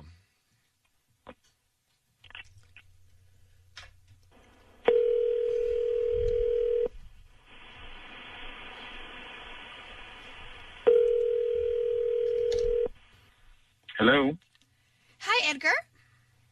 Yes, this is he. Hi, good morning. My name is Patty. I'm calling from luckyflowers.com. How are you? Good. I'm fine. Well, what's this about? I'm calling because you've been chosen to receive a free dozen roses. They're completely free, and you can send them to whoever you want this morning. I don't need any information from you, just the name of the person you want to send them to and a note. And there, I make sure they get them today by noon or any time you like today. Okay. Yeah, can you, I guess, yeah, totally, yeah, that'd be fine. I guess I'll send you my information. Yeah, I don't really need much. Just give me the address of where I'm sending these. Yeah. Okay. And I have 4 types of cards, themed cards, and let me know if there's any of those that you would like for me to add to the bouquet. I have thinking of you, I love you, get well soon, and miss you. Can you just, leave a blank one? A blank card? Yeah, just a blank card, and I don't know if you can, maybe, just write in something, because I know you guys don't have anything like... Oh, yeah, I mean, the card is handwritten, so yeah, we can do that. Oh, okay, great, good. Now, here's the problem. I don't know if is there anybody that speaks Spanish there? Yeah, I do. I can translate. Oh, great. Okay, look, I need you... I don't even know how to say this in Spanish, but I'll try my best. If you could, maybe put... in Spanish, though, on the card, I cannot... I'm going to slow down so you can write it. I cannot stop thinking about your lips. So you want this in Spanish? Yeah, if you, So I don't know if you have anyone who can do it. I can do it, so it should be something along the lines, no puedo dejar de pensar en tus labios. Labios. Yeah. That's great. That's very romantic. Yeah, well. So who are we sending them to? Oh, can you just leave it ambiguous like that with that Spanish on it? And then just put a little I don't know, a flame or something at the end of it or something like that. A flame? Like a fire flame? Yeah, that would be cool. Edgar? Yeah. It's Ryan Seacrest and Ellen Kay. Hi. I need you to know your voice is being broadcast on the radio right now, and I've got your wife, Isabel, on the phone. Isabel, do you speak Spanish? Yes. Okay, would that... I don't know what's happening, so would that make sense, Is what he that just your wrote down on the address? card? I mean, I hope so. I mean, who could he be sending it to, right? Honey? Well, but was that your address? Yeah, that's my address. Of course it's my address, but I don't think, we've never spoken Spanish to each other. We really just speak English to each other. Edgar, who are you sending these flowers to? Why would you be speaking to me in Spanish? I speak English perfectly fine. Isabel, are you Latina? Yes, I'm Latina. I was born here, but... But you guys ever speak Spanish to each other? I only speak Spanish to my sister. And she's from Mexico. She's living, she takes care of my kids. Edgar, why not say, to Isabel? I Oh was... my God. Oh my God. No, listen. Calm down, first of all. Oh my God. Calm down. Oh my God, no. No. Oh my God. It's not what you think. Oh my God. I am sending this. Look, I am sending this to your sister, but it's kind of like a welcome to America kind of thing. You know what I mean? But your lips in Spanish is not welcome to America. No, it's not, Edgar. With a flame? It's not welcome to America. It's like an inside joke. It's like inside jokes like that? And flaming flames at the end of the lips? Look, Edgar. We have inside jokes like this all the time. It's like an inside joke. Isabel, how would you define the relationship between Edgar and your sister? It makes a lot of sense now because I see him with her, and he's really flirty and everything, but I thought he was just trying to be nice to my family. I mean, she just came from Mexico, and she takes care of our children. I cannot stop thinking about your lips. That is not welcome to America. That is gross. It's not what you think. Edgar, how can it not be what we think it is, dude? Come on. Look, guys, and that makes perfect sense, Ryan, because you know what? The nights that he wants to go out are the nights he knows I can't go out because those are her nights. Hey, whoa, listen, I'm going to tell you something right now. Okay?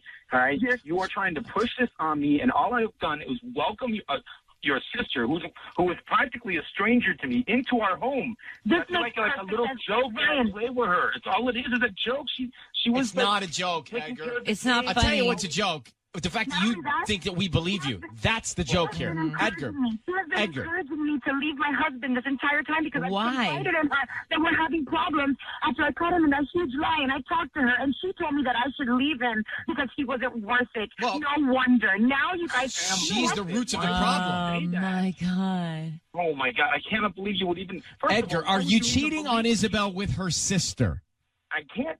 You guys first. Edgar, are you cheating on your wife with your wife's sister? I took your sister out a couple of times. Oh my God! You know what? I don't care anymore, Edgar. Edgar, I've had it with you. I can't deal with your lies anymore. You're from wherever you are right now. You and her can both have a hot new life together. You're gonna get out of my house right now. I am not going to deal with this. I'm not going to deal with this. You know, you haven't even given me an emota. All right, of emotion recently. All right, I'm tired of you, Edgar. You can go and talk to somebody else and manipulate them all you want. You are done. You're dead to me. Edgar, you're cheating on your wife with her sister. I took her sister out a couple of times. That's cheating. Yeah, Isabel, your sister's cheating. And then you just with sent your husband. You just sent that note to her? What's wrong, bro? What's happening? Why? Why would you do that? She's been cold. All right, and. If she wants to hear it, I'll throw it out there. She's been finally in return. Finally, you're the one who brought your sister into our house in the first place. It doesn't mean that you go out with her and told me her lips to show her a good time and try to welcome her here. I was doing exactly what you said. Okay, if she's we're doing exactly what I said. You're sleeping with my. You know what, Ryan? Thank you very much. I think this is over. Over. Okay. All right. Well, Isabel, I know that everyone is around you is seemingly deceitful right now. So I want you to don't hang up, Isabel. I'm going to hang up on Edgar. Edgar is gone. Good. Can you hang on, sweetheart? I just want to talk to you off the air for a second. Sure. What's up, everybody? Welcome back to the channel. The Bad Batch has arrived. Season 1, Episode 1. I am so excited for this series, and I am doing these alone. I'm flying solo. Get it? Solo. Okay, I don't think I've ever told that joke before. But anyways, I gotta be really, really selective with the Star Wars content, especially with how much there is coming out in terms of getting Nikki involved and watching it, which is why I'm gonna do these by myself. I'm doing them watch parties also, whether it's on YouTube or on Twitch. That is still up in the air, but I'm very much looking forward to the Bad Batch. I did get all caught up. I watched all the Bad Batch episodes from the Clone Wars, and I watched the very end of the Clone Wars, and I'm very much looking forward to this, and I think the obvious major question going into this show is, what has the Bad Batch been up to? Where are they? What are they doing? What was their role, if any, during Order 66? Because they're obviously not normal clones. Are they going to have the same response to Order 66 and go kill some Jedi? Order 66 is one of those things that, regardless of what format I've seen it in, whether it's movies, shows, animated cartoons, the games, it doesn't matter. It always has this crazy effect on me. That's obviously one of the biggest questions going into this show. Where exactly does it take place? What is their role? What are they up to? And I'm very excited. You ready for the reaction? Let's go.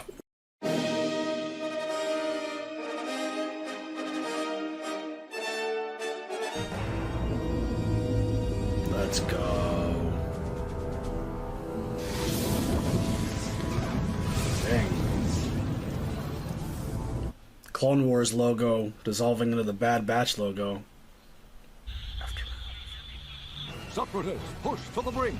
Republic forces continue to mount victories on battlefronts across the galaxy after the Jedi Knights thwarted an attempt to kidnap Chancellor Palpatine. The evil droid General Grievous retreated to the Outer Rim with his legions of battle droids severely depleted. Grievous mounts a desperate and brutal counterattack across several star systems. We find Republic clone troopers locked in deadly combat on the besieged world of Collar, led by Jedi Master Depa Billaba. Dang. Those battle droids crack me up every single time. Master! Here. Caleb, where are Caleb. the reinforcements? Don't worry, they're right behind me. Is that Kanan Jarrus? What the fuck?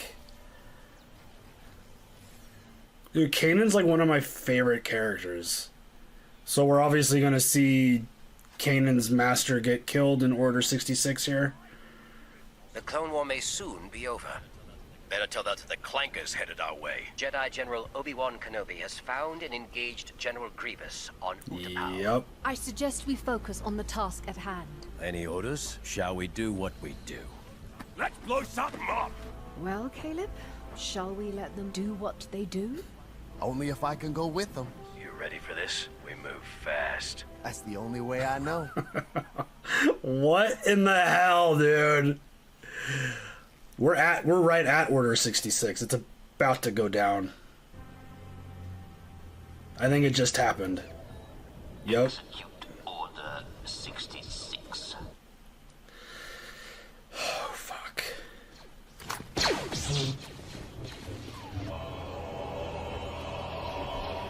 Master! Master!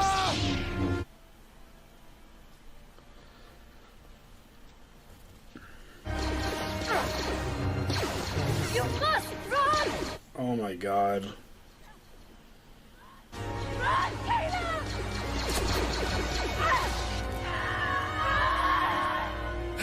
Stay away from me! Oh, shit.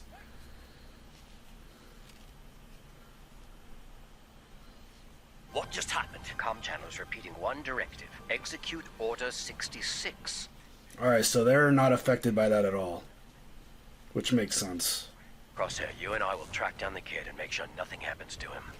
Dude, Order 66, every single time, video game, show, movie, it gives me like that such uncomfortable, just chill. Every single time it happens. Come on down, kid. We're here to help. No! Liar! What are you doing? Following orders. The fuck, dude? Good soldiers follow orders. What the fuck?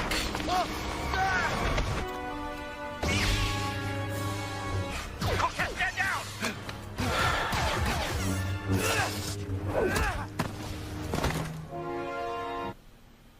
Damn. I'm on your side.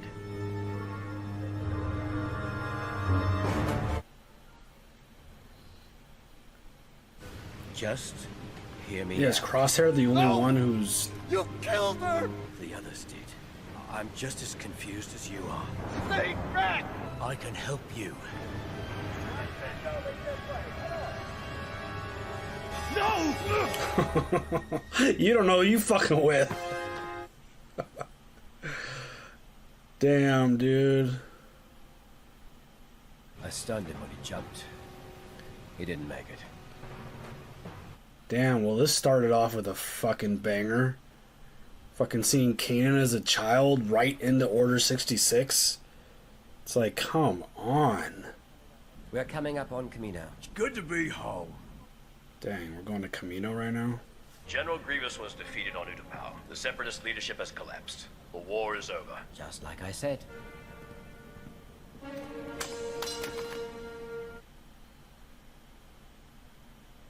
Hunter let that Jedi kid escape. Or do you want to keep lying to us? This is going to be a problem. And the Jedi rebellion has been foiled. And the remaining Jedi will be hunted down and defeated. Revenge of the Sith. Fantastic movie, by the way. In order to ensure the That's so dope seeing the crossover. Galactic Empire? We're soldiers of the Republic. Republic, Empire, what's the difference? The systematic termination of the Jedi is a big one for me. Let, we've got company. Hello, my name's Omega. I was wondering when you guys would come back. You're Clone Force 99. What are you doing on Camino, kid? Her job. What? Alright.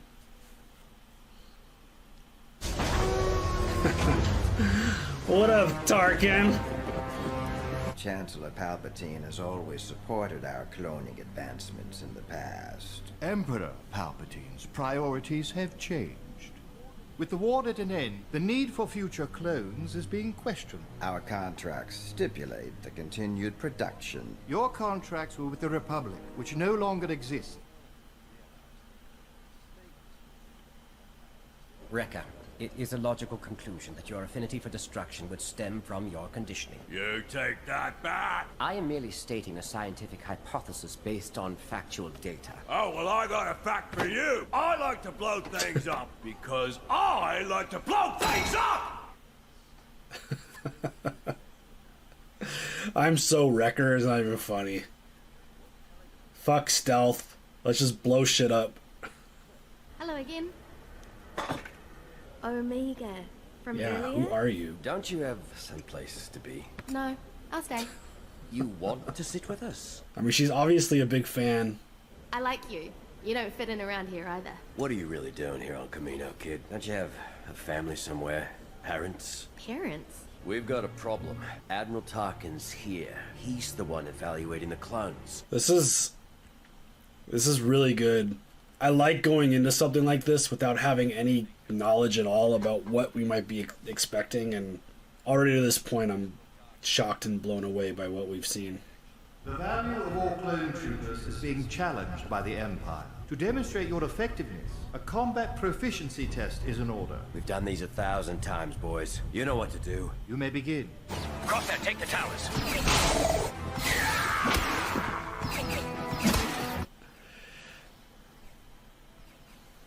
Switch to live fire. Live rounds could damage my clones. Fucking Tarkin. Oh.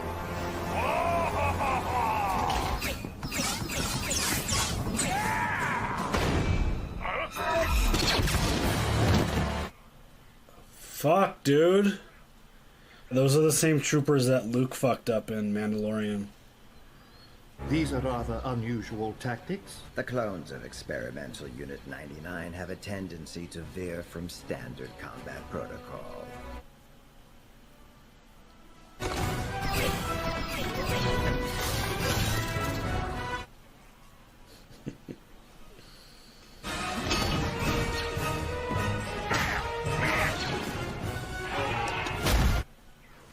Belly to back suplex, let's go. Dude, the Bad Batch is so much fun. These guys are fantastic.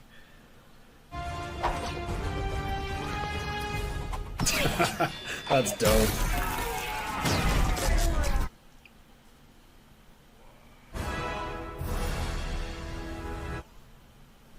Is Tarkin impressed?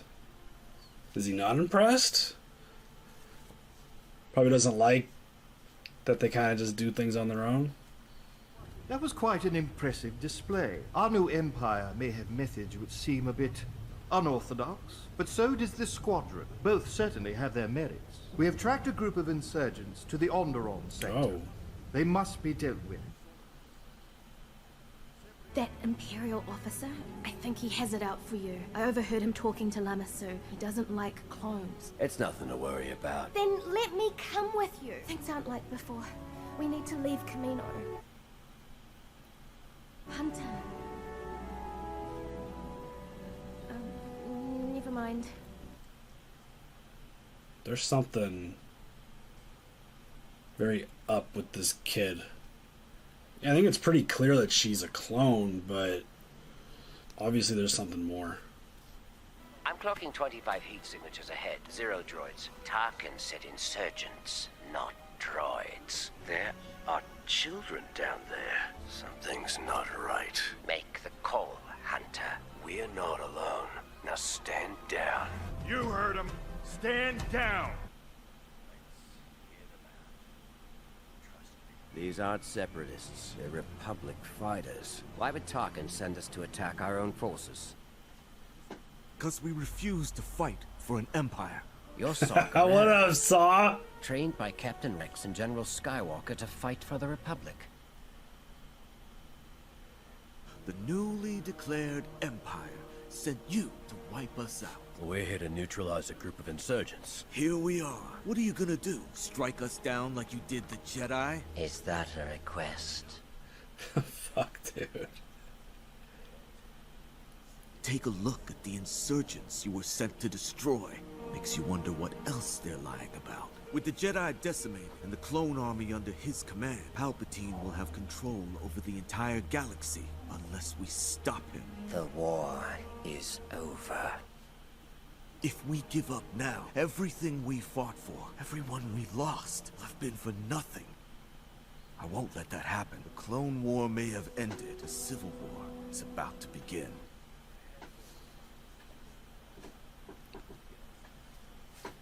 And the rebellion is born. The old ways are done. You can either adapt and survive, or die with the past. I love this so much so far. This is so good. We need to complete the mission. Wake up, Crosshair. They sent us to eliminate innocent civilians. I'm following orders. Exactly. Those insurgents are plotting against the Emperor. If you don't have the stomach to do what needs to be done, then you're not fit to lead this squad. It feels like Crosshair is a problem. You know, like, with what we've seen up to this point, it almost feels like the potential for what they could show us is endless. Like, are we going to get a baby, like, young Jyn Erso? Or are we going to get Cassian? The fact that we got, like, a young Kanan, like... I would not discount Omega's insight. A state of heightened awareness is not unusual for an enhanced clone such as herself. When Nalase spoke of 5 clones, Tarkin assumed that meant us, but echoes are reg. The 5th is Omega. We're going back for her. Disobeying orders again over a kid. Dude, they disobey orders all the time. Quit acting like a weirdo, Crosshair. Come on! She's one of us. We're not leaving her there. I don't like where this is going. The Empire does not tolerate failure. Conspiring with Saw Gerrera. I assume you know the punishment for treason? Treason? Throw them in the brig. I warned you not to come back. Had to. We were looking for you. You want to come with us? You came back for me? Don't you see we're locked up in here because of him? He had us disobey orders. Good soldiers follow orders. Let's focus on getting out of here. I know what you're going to do, but please don't. What do you know? It's not your fault. You can't help it. She's kind of acting like a Force user a little bit. The way she's talking and very like Zen-like almost. While the chip is not as active as a standard clone's, the Order does appear to be working. Can you intensify the programming? Yes. So he's the only one that the chip actually is functioning for. And they're going to increase that shit? I mean, this... Talking about Kamino and a potential Force user clone brings back even Mandalorian ties with Grogu and the scientist, and I mean Mandalorian's obviously way, like, many years after this. Fuck, dude. Is that Crosshair? They're gonna have to kill their fucking brother. Have you lost your mind? We should have killed that Jedi. You disobeyed orders. God, I'm tired of him saying that. You never could see the bigger picture. Now surrender. Is that an order? I guess it is. I guess I'm disobeying that one too. Alright, this is very tense. Fuck, dude. Fuck you, Crosshair. I know you're not yourself still.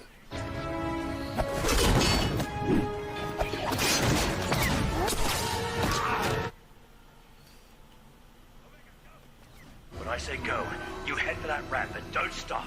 Got it? Only one way out, Hunter.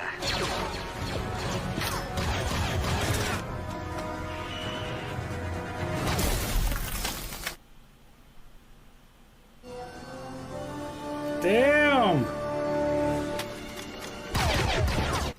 What? Alright, who is this kid? The remaining clones of Squad 99 have escaped, along with Omega. We must be cautious. Until the Empire's intentions are made clear, say nothing. Impressive shot back there. Where'd you learn to do that? I never fired a blaster before.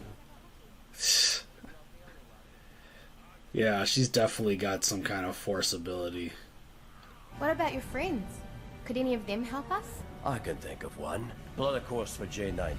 We know a guy. Strap in, kid. You're not gonna want to miss this view. That was a spectacular episode. That was so cool. Are they gonna go find Rex? Is that what's happening? I love that they answered. I'm sure I wasn't the only one who had the question, but I feel like the biggest question going into this series was what's going on with the Batch? Where were they? What part did they have in the whole Order 66? And they smacked us right in the face with it right off the bat. I said it during the episode. Every single time I've ever seen Order 66, whether it's in a game or a movie or a show, it just gives me those feelings. It's so crazy. The fact that we saw Kanan as a child is just, it's like one of those mind-blowing moments. And seeing Saw Gerrera, I just feel like the potential for what we have right here with the time period that we're in, they've got so much to play with. I know there's going to be other tie-ins to the other content. That was really, really, really awesome. I did not expect to see the Bad Batch break up at all. I thought they were going to all stay together. And yeah, I mean, Crosshair, he's the only one that the chip worked on, and they went all in on it and doubled down, and he's going to be a problem. That dude's going to be a really big problem. And I'm really excited for this. It didn't feel like it was a 70-minute episode. That shit flew by, and it was fantastic. It was emotional. There were surprises. I love seeing moments from different points of view, like hearing the Palpatine speech about basically starting the Empire from their point of view was super cool. Yeah, it's just, I feel like the potential for what we have here is just so great. And what are we going to see? Who are they going to introduce? What stories are they going to kind of like plant the seed for that we see playing out later? It's like, are we going to see a Cassian Andor because of his show? Are we going to see young Jyn Erso? Are we going to, I don't know. What is the deal with this little girl? She's clearly got some kind of force sensitivity, because you don't just pick up a blaster and just shoot it perfectly on target like that without any issues. And there's definitely something there with her and Hunter. Like, there's definitely something there. Star Wars is in such a good place right now. I love it so much. Everything that Mandalorian is doing, coming out of the sequel trilogy, and the way they wrapped up Clone Wars, which was fantastic. This feels like it's going to be another fantastic show. So excited. One thing that one character that I'm super interested in learning more about and getting more is Infant's Nest. And I'm curious to see if we're going to see her again. I don't know. I just feel like there's just, in terms of the start of like the rebellion and the start of the Empire and just so much different stuff that we could be diving into, it's just, it feels really exciting. Because again, it's animated. They could really go anywhere they want. I wonder if we're going to see more of Kanan. Yeah, Like, what else are we gonna see? Like, what else are they gonna insert in the show and just connect the dots? And yeah, if Omega is force sensitive, and like obviously the Kaminoans were, is that how you say that? Is that, there was a level of concern that she bounced, and I wonder if that's gonna be like the very kind of start of their process of trying to develop a force sensitive being and having that kind of link into what we saw with the whole kind of stuff with Grogu and the Mandalorian, stuff like that. We know Ahsoka joined the rebellion at some point before Rebels, so yeah, it's possible. Yeah, it is possible. And the fact that the very beginning of this episode started with Clone Wars and it dissolved into the Bad Batch logo. Ahsoka was the last, Vader was the last thing we saw in Clone Wars, but Ahsoka was one of the last things we saw kind of just leaving. And yeah, it's going to be really interesting to see what they could potentially, like, is Maul going to be a player at all in this show? Like, is he going to pop up somewhere? Are we going to check in with Obi-Wan and Yoda at all to kind of lead into the Obi-Wan series? I don't know. The moment that they hit us with Kanan at the beginning, my brain just started exploding because we didn't know what to expect with this, and now I feel like the possibilities are just endless.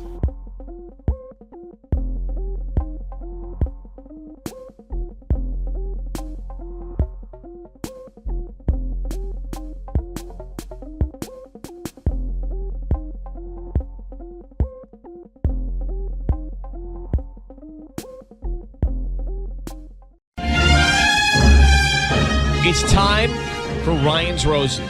It's time for Ryan's Roses. Dear Ryan and Sissany, I snoop in my husband's phone. I'm not proud of it, but I go through his texts and his Instagram because I've just heard too many stories. The other night, he was asleep. I was looking at his Instagram, and it seemed weird. There was a bunch of pictures of him around San Francisco. That's when I noticed it was a different account. Why would he have a second Instagram account? Also, a bunch of his buddies from work are liking his photos along with one woman. I have no idea who she is. Her account is private. All I can tell is that her name seems to be Taylor. And in her bio, the pin is dropped in Palo Alto. Okay. Oh, my goodness. So, quite the deep dive. Paula, thanks for coming on. How long have you been snooping in the phone? I mean, it's been a while. I just kind of had a feeling, and I usually go through his phone when I have my gut intuition that something might be going on. So, don't you think that if your relationship at the point where you're going through someone's phone, that it's already bad? I mean, I have thought about that, but I'm very loyal, and I try to give people the benefit of the doubt, and I just, I do feel extremely distraught, but it's just something that, it's loyalty, I guess, for me, and it's hard to let something go after so long. Has he hurt you in the past, and for you to lose his trust? Not to my knowledge. I mean, it would be ideal to think that that hasn't been the case, but just, I just have that intuition, it's kind of like a woman's intuition type of scenario. So that's what prompted me to kind of snoop through his phone, if you will. Okay, well, I'm very interested to hear, how long have you been married? It's 20 years plus. Wow. All right. Hold on one second. I'm very interested to hear who he sends the roses to. That is next. So we have Paula on the line in Norwalk. Over 20 years of marriage, she has snooped in her husband's phone for years. She found a second Instagram account. She also saw that there are likes from one woman. She has no idea who she is. The account is private. She thinks her name is Taylor. And in her bio, the pin is dropped in Palo Alto. So that's what we know. Let's get Paula on the line. Paula, we're going to have Sissany call your husband and offer him roses. We want to find out who he sends them to and what he puts on the card. So I need you to say, Ryan, you have my permission to call, and then his name on Kiss FM. Go ahead. Ryan, you have my permission to call on Kiss FM. What's his name, your husband? Okay, we're going to call now. Be very quiet. until we find out who he sends them to, and then we tell him that he's on the air. We're curious to see if he sends them to somebody named Taylor based on your email here. Here we go. Good luck.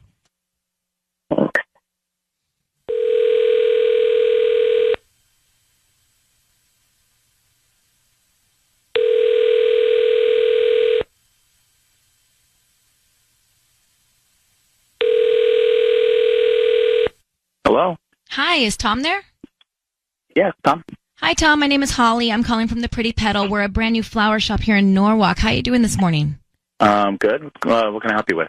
Well, we're brand new. Like I mentioned, we're actually right on Pioneer Boulevard near the Taekwondo Karate Studio. Do you know where that is? Uh-huh. The reason I'm calling is because we want to promote our delivery service, and so we're offering local residents free flowers that they can send to anybody that they'd like. Usually it's a family member or anybody that you choose, and they'll receive them by lunchtime today. Oh, okay. Well, can you just send them to my office? Sure, I can probably do that, but we have a note that you can put on there, so like who would you want to send them to? Oh, okay. Put Danae. Danae? Yeah, Danae. And just write 2 more days and then just like a heart emoji. 2 more days and then a heart emoji. Okay, that's good. And then, what do you want me to write? Love, Tom? Sure, that's fine. Okay. Tom, your voice is being broadcast on the radio. I need you to know that. Have your wife of 20 years and more, Paula, on the line. What's happening in 2 more days with Danae? I'm sorry, what's going on? Well, that's exactly the question. I don't know how to answer this. What is? So, I'm not really sure what's happening. Okay, so Danae, you're going to see her in 2 more days. Heart emoji. Who's Danae? I really don't want to get into this right now on the phone. I understand. You guys. I'm sorry. No, we understand that. I would not want that. But Danae in 2 days and a heart emoji, that's not your wife. So what's going on with you and Danae? Paula has seen the evidence. What evidence? Paula, do you want to speak? Who is Danae? What? Are you serious? What's happening? What is happening, Tom? Look, we just have to talk, okay? I mean, I'm not going to do this on the radio or wherever I'm on right now. It's not happening. I was on your phone. I saw it. So Danae is the woman that you're seeing? That's not, no. We don't need to get into that, but Look, you and I really do need to talk. Wait. Who's Taylor? Why do you have 2 Instagram accounts? I don't know who Taylor. I think it's the guy who works in the San Francisco office. I don't know a Taylor. Okay, you're going up there in 2 days. Is that what's happening? You're having an affair? Look, okay. I'm telling you, we just have to have a conversation, you and I. We need to talk. Yeah, we definitely need to talk. How old is she? I'm not going to get into that right now, all right? But we got to talk. Okay. How old is she, Tom? Tom. You know what I mean? You just sent roses to Danae and said just 2 more days with a heart emoji. So it's clear that you're cheating on your wife. So just tell her what's going on. I don't want to talk about this on here. This is your chance to come clean. Well, her and I can do that privately. Well, then you have something to come clean about. All right. Well, Paula. Who is Danae? Who is Taylor? Are you seeing more than one woman, Tom? Are you having an affair? I've told you 5 times already. I'm not getting into this on here. All right. Well, then, Paula, we'll let you and Tom go. But clearly, he's seeing another woman, and her name is Danae. At least we know that. Clearly. All right. Good luck. I'm so sorry, Paula. Yeah. Good luck. Bye-bye. So is Taylor a guy? She thought that Taylor was a girl. Yeah, but then he said Taylor is somebody he works with, but I can't believe him. I don't believe anything he's saying. And Danae, 2 more days, heart emoji. What else could it be? It's time for Ryan's Roses. Here we go. If it's a public service, if there's an issue in your world, you can't sort it out, come to us and we'll try our best. Dear Ryan and Sisney, it's time for Ryan's Roses. We're going. I saw my husband sitting with another woman at a coffee shop. They looked very friendly. It bothers me. He doesn't have any female friends that I know. I ended up asking him if anything interesting happened that day. He said no.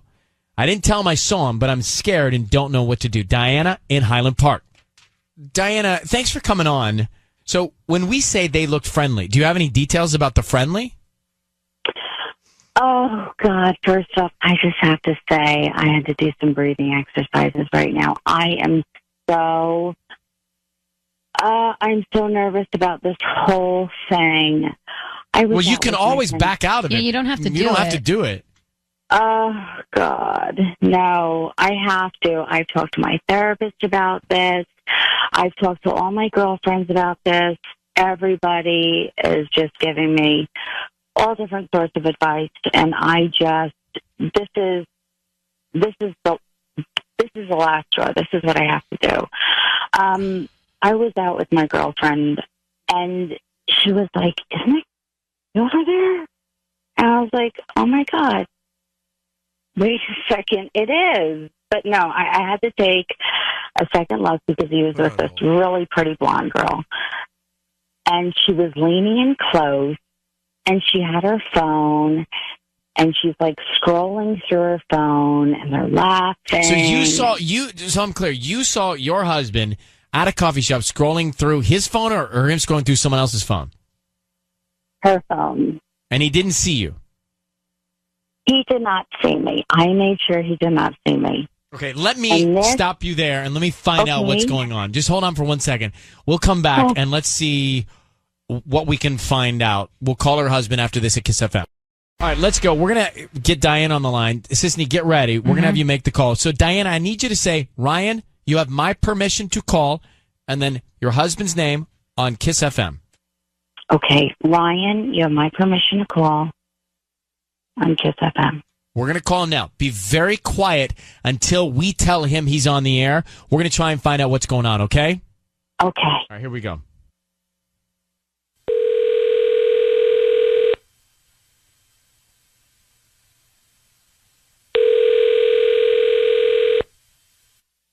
Hello. Hi, is this Gary? I'm Gary. Yep. Hi, Gary. My name is Megan Harmon. How you doing this morning? I'm doing well, and you? I'm good. Thank you for asking. I'm calling from Highland Flowers. We're actually new to the area, right on York, near the 99 cents only store. We're a flower shop. And the reason I'm calling is because we're offering a promotion for local residents today to send free roses to anybody that they'd like. They're absolutely free. I don't need credit card info, cash, anything like that from you. Wow, you're sending out free roses. Yeah, is that something you'd be interested in? If so, we just need the name of the person you want to send the roses to. Sure. I mean, yeah, I love free things, so. Okay. And what is the name of the person? So Mariana. Mariana? Mm-hmm, okay. that's right. And what would you like to put on the card? I appreciate you. You just say, I appreciate you. I appreciate you. Okay. All And right, who's Gary, I can hear Diana. Gary, your voice is being broadcast on the radio. I need you to know that I have your wife, Diana, on the line. Who is Mariana? Oh, my God. Gary, who is Mariana? Oh, my God. Diana, are you there? Yes, she's here. But Gary, who's the woman you're sending flowers to? What the hell is happening right now? This is insane. That's what we're trying to find out.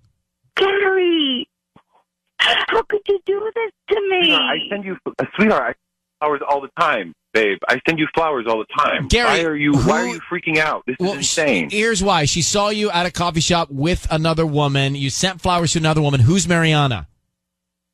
Mariana is somebody. She's a career counselor. She's somebody that I've been meeting so that I could actually work on. No, we don't. But so, Gary, who were you flirting with at the coffee shop? She saw you guys going through each other's phones. Who was that? Blonde woman. Yeah, that's Mariana. I was not. We weren't flirting. I was showing her. God, that is lies. This is, oh my God, you are lying right now. You love your wife? You love your wife? I'm not lying to you. Why would I lie to you? What I don't know. You tell me. Why are you lying to me? Why are you? This is crazy. Why are you losing your mind? I'm not lying to you. Why? I can't. What can I do to make you believe me? I saw the way that you were laughing with her. God, I knew you were in love with somebody else. Gary, here's the thing for both of you. Gary, we we took this call, we took the email, we made the call to you because your wife thinks you're having an affair. She thinks something's going on with you and another woman. She saw you with another woman being flirtatious, she thinks.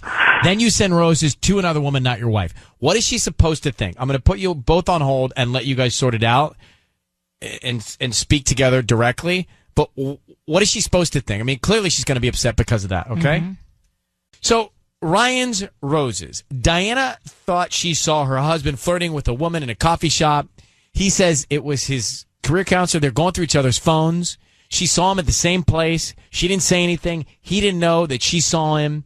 She was very emotional about it. I don't know what to make of it, to be honest with you. I'm torn, too, because I don't know if I kind of believe him. I almost feel like she's being overdramatic intentionally about it. Like, because you can go and have a conversation with the opposite sex and be able to laugh about something and look at each other's phones. Like, that's okay. I feel like she was being over dramatic about the situation, and maybe it was just a simple exchange with somebody that he knows. Yeah. But he did send the roses to another woman. Mm-hmm. All right. Caitlin, what do you think? Caitlin, you're on with it. Go ahead. Hi. Oh, my gosh. I think they need couples counseling. I think that this is absolutely ridiculous. I think that, first of all, you shouldn't send roses to a friend. And second of all, I think that the wife should go to her husband directly and not, just kind of fish and have other people do the dirty work for her. Could couples counseling save them, you think? Maybe. I mean, I think that everybody has an opportunity in couples counseling to fix things. All right. Let's give them the benefit of the doubt. Hopefully they'll get some counseling. Thank you. Vanessa, go ahead. That was crazy, right? I mean, yeah, that was a little over the top. She was just like super emotional. If she saw them at the coffee shop, why wouldn't she get like that right then and there, Right. I would go in there and interrupt that conversation. If she saw that, right. If you saw Michael with the woman at the stand, you would just sit back and watch? No, you'd be up in that. No. You'd be like, hi, what are you guys doing? I agree. Thank you for calling. Patty, you're shaking your head. But she was with her girlfriends, and shame probably came over her, and she just couldn't find the guts to Are you telling me you'd sit back and watch that happen if you were with your girlfriend? No, I wouldn't. Neither would I. No, Neither would no I. way. Neither would I. Tanya, would you? You would not. I would not. No, you would not. I would But not. if you're with your girlfriends, you're already embarrassed. You don't want to cause a bigger scene. Well, tough luck. You're already embarrassed. Yeah. Dive in head first then. Fix the situation. Figure out what's going on.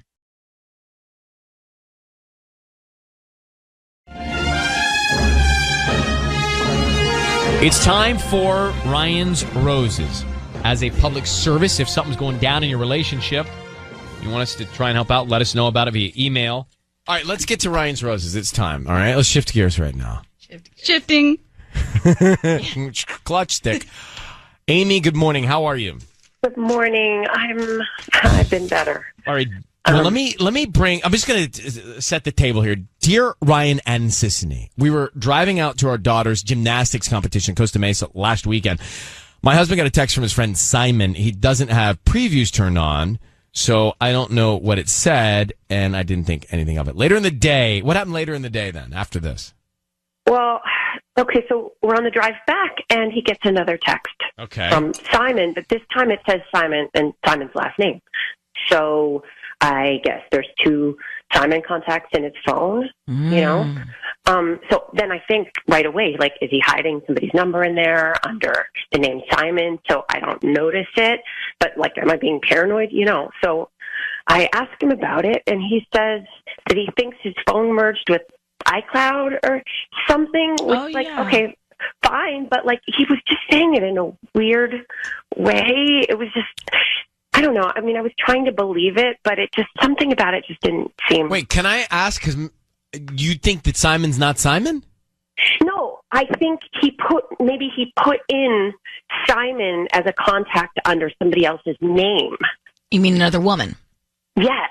Oh, so maybe it's Samantha, but he put Simon? Yeah. Right, or something. Yeah, like Simon's his friend. So Tubbs, isn't that something you used to do? No? Somebody here did that. Didn't Tubbs do that, Tanya? No. Well, we talked... Oh, no, you talked about how you put guys in cities. Yes, for sure. Okay, I knew it was something like that. It was a code, right? You're like, Miami. Yeah. Ralph. Or like the bar I met him at.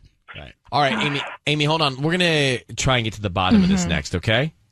Okay. Well, okay. Well, tell me what. What? No, I mean, so I thought I was just being a weirdo. So I checked his text, and then he deleted the text, which is why I'm freaking out. Oh, I see. So, got it. So the assignment came in, you questioned that, then you went and they were all disappeared. Why did he delete the text? He didn't.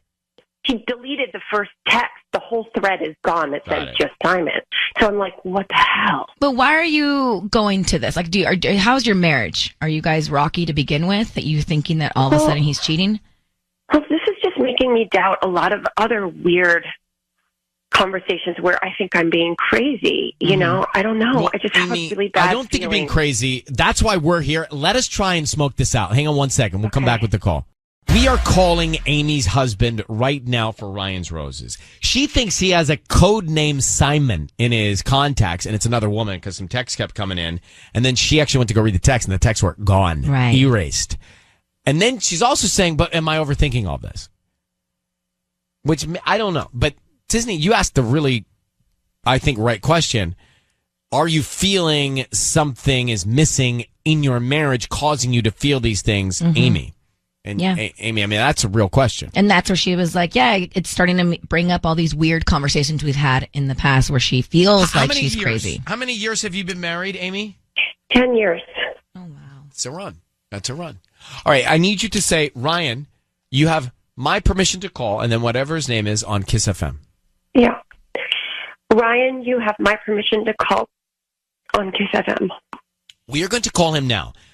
Sissany is going to offer him some roses. We're going to try and find out who he sends them to, what name he puts on the card, and what sentiment, what note as well. Stay very quiet, Amy, until we tell him he's on the air, okay? Good luck. Okay, thanks.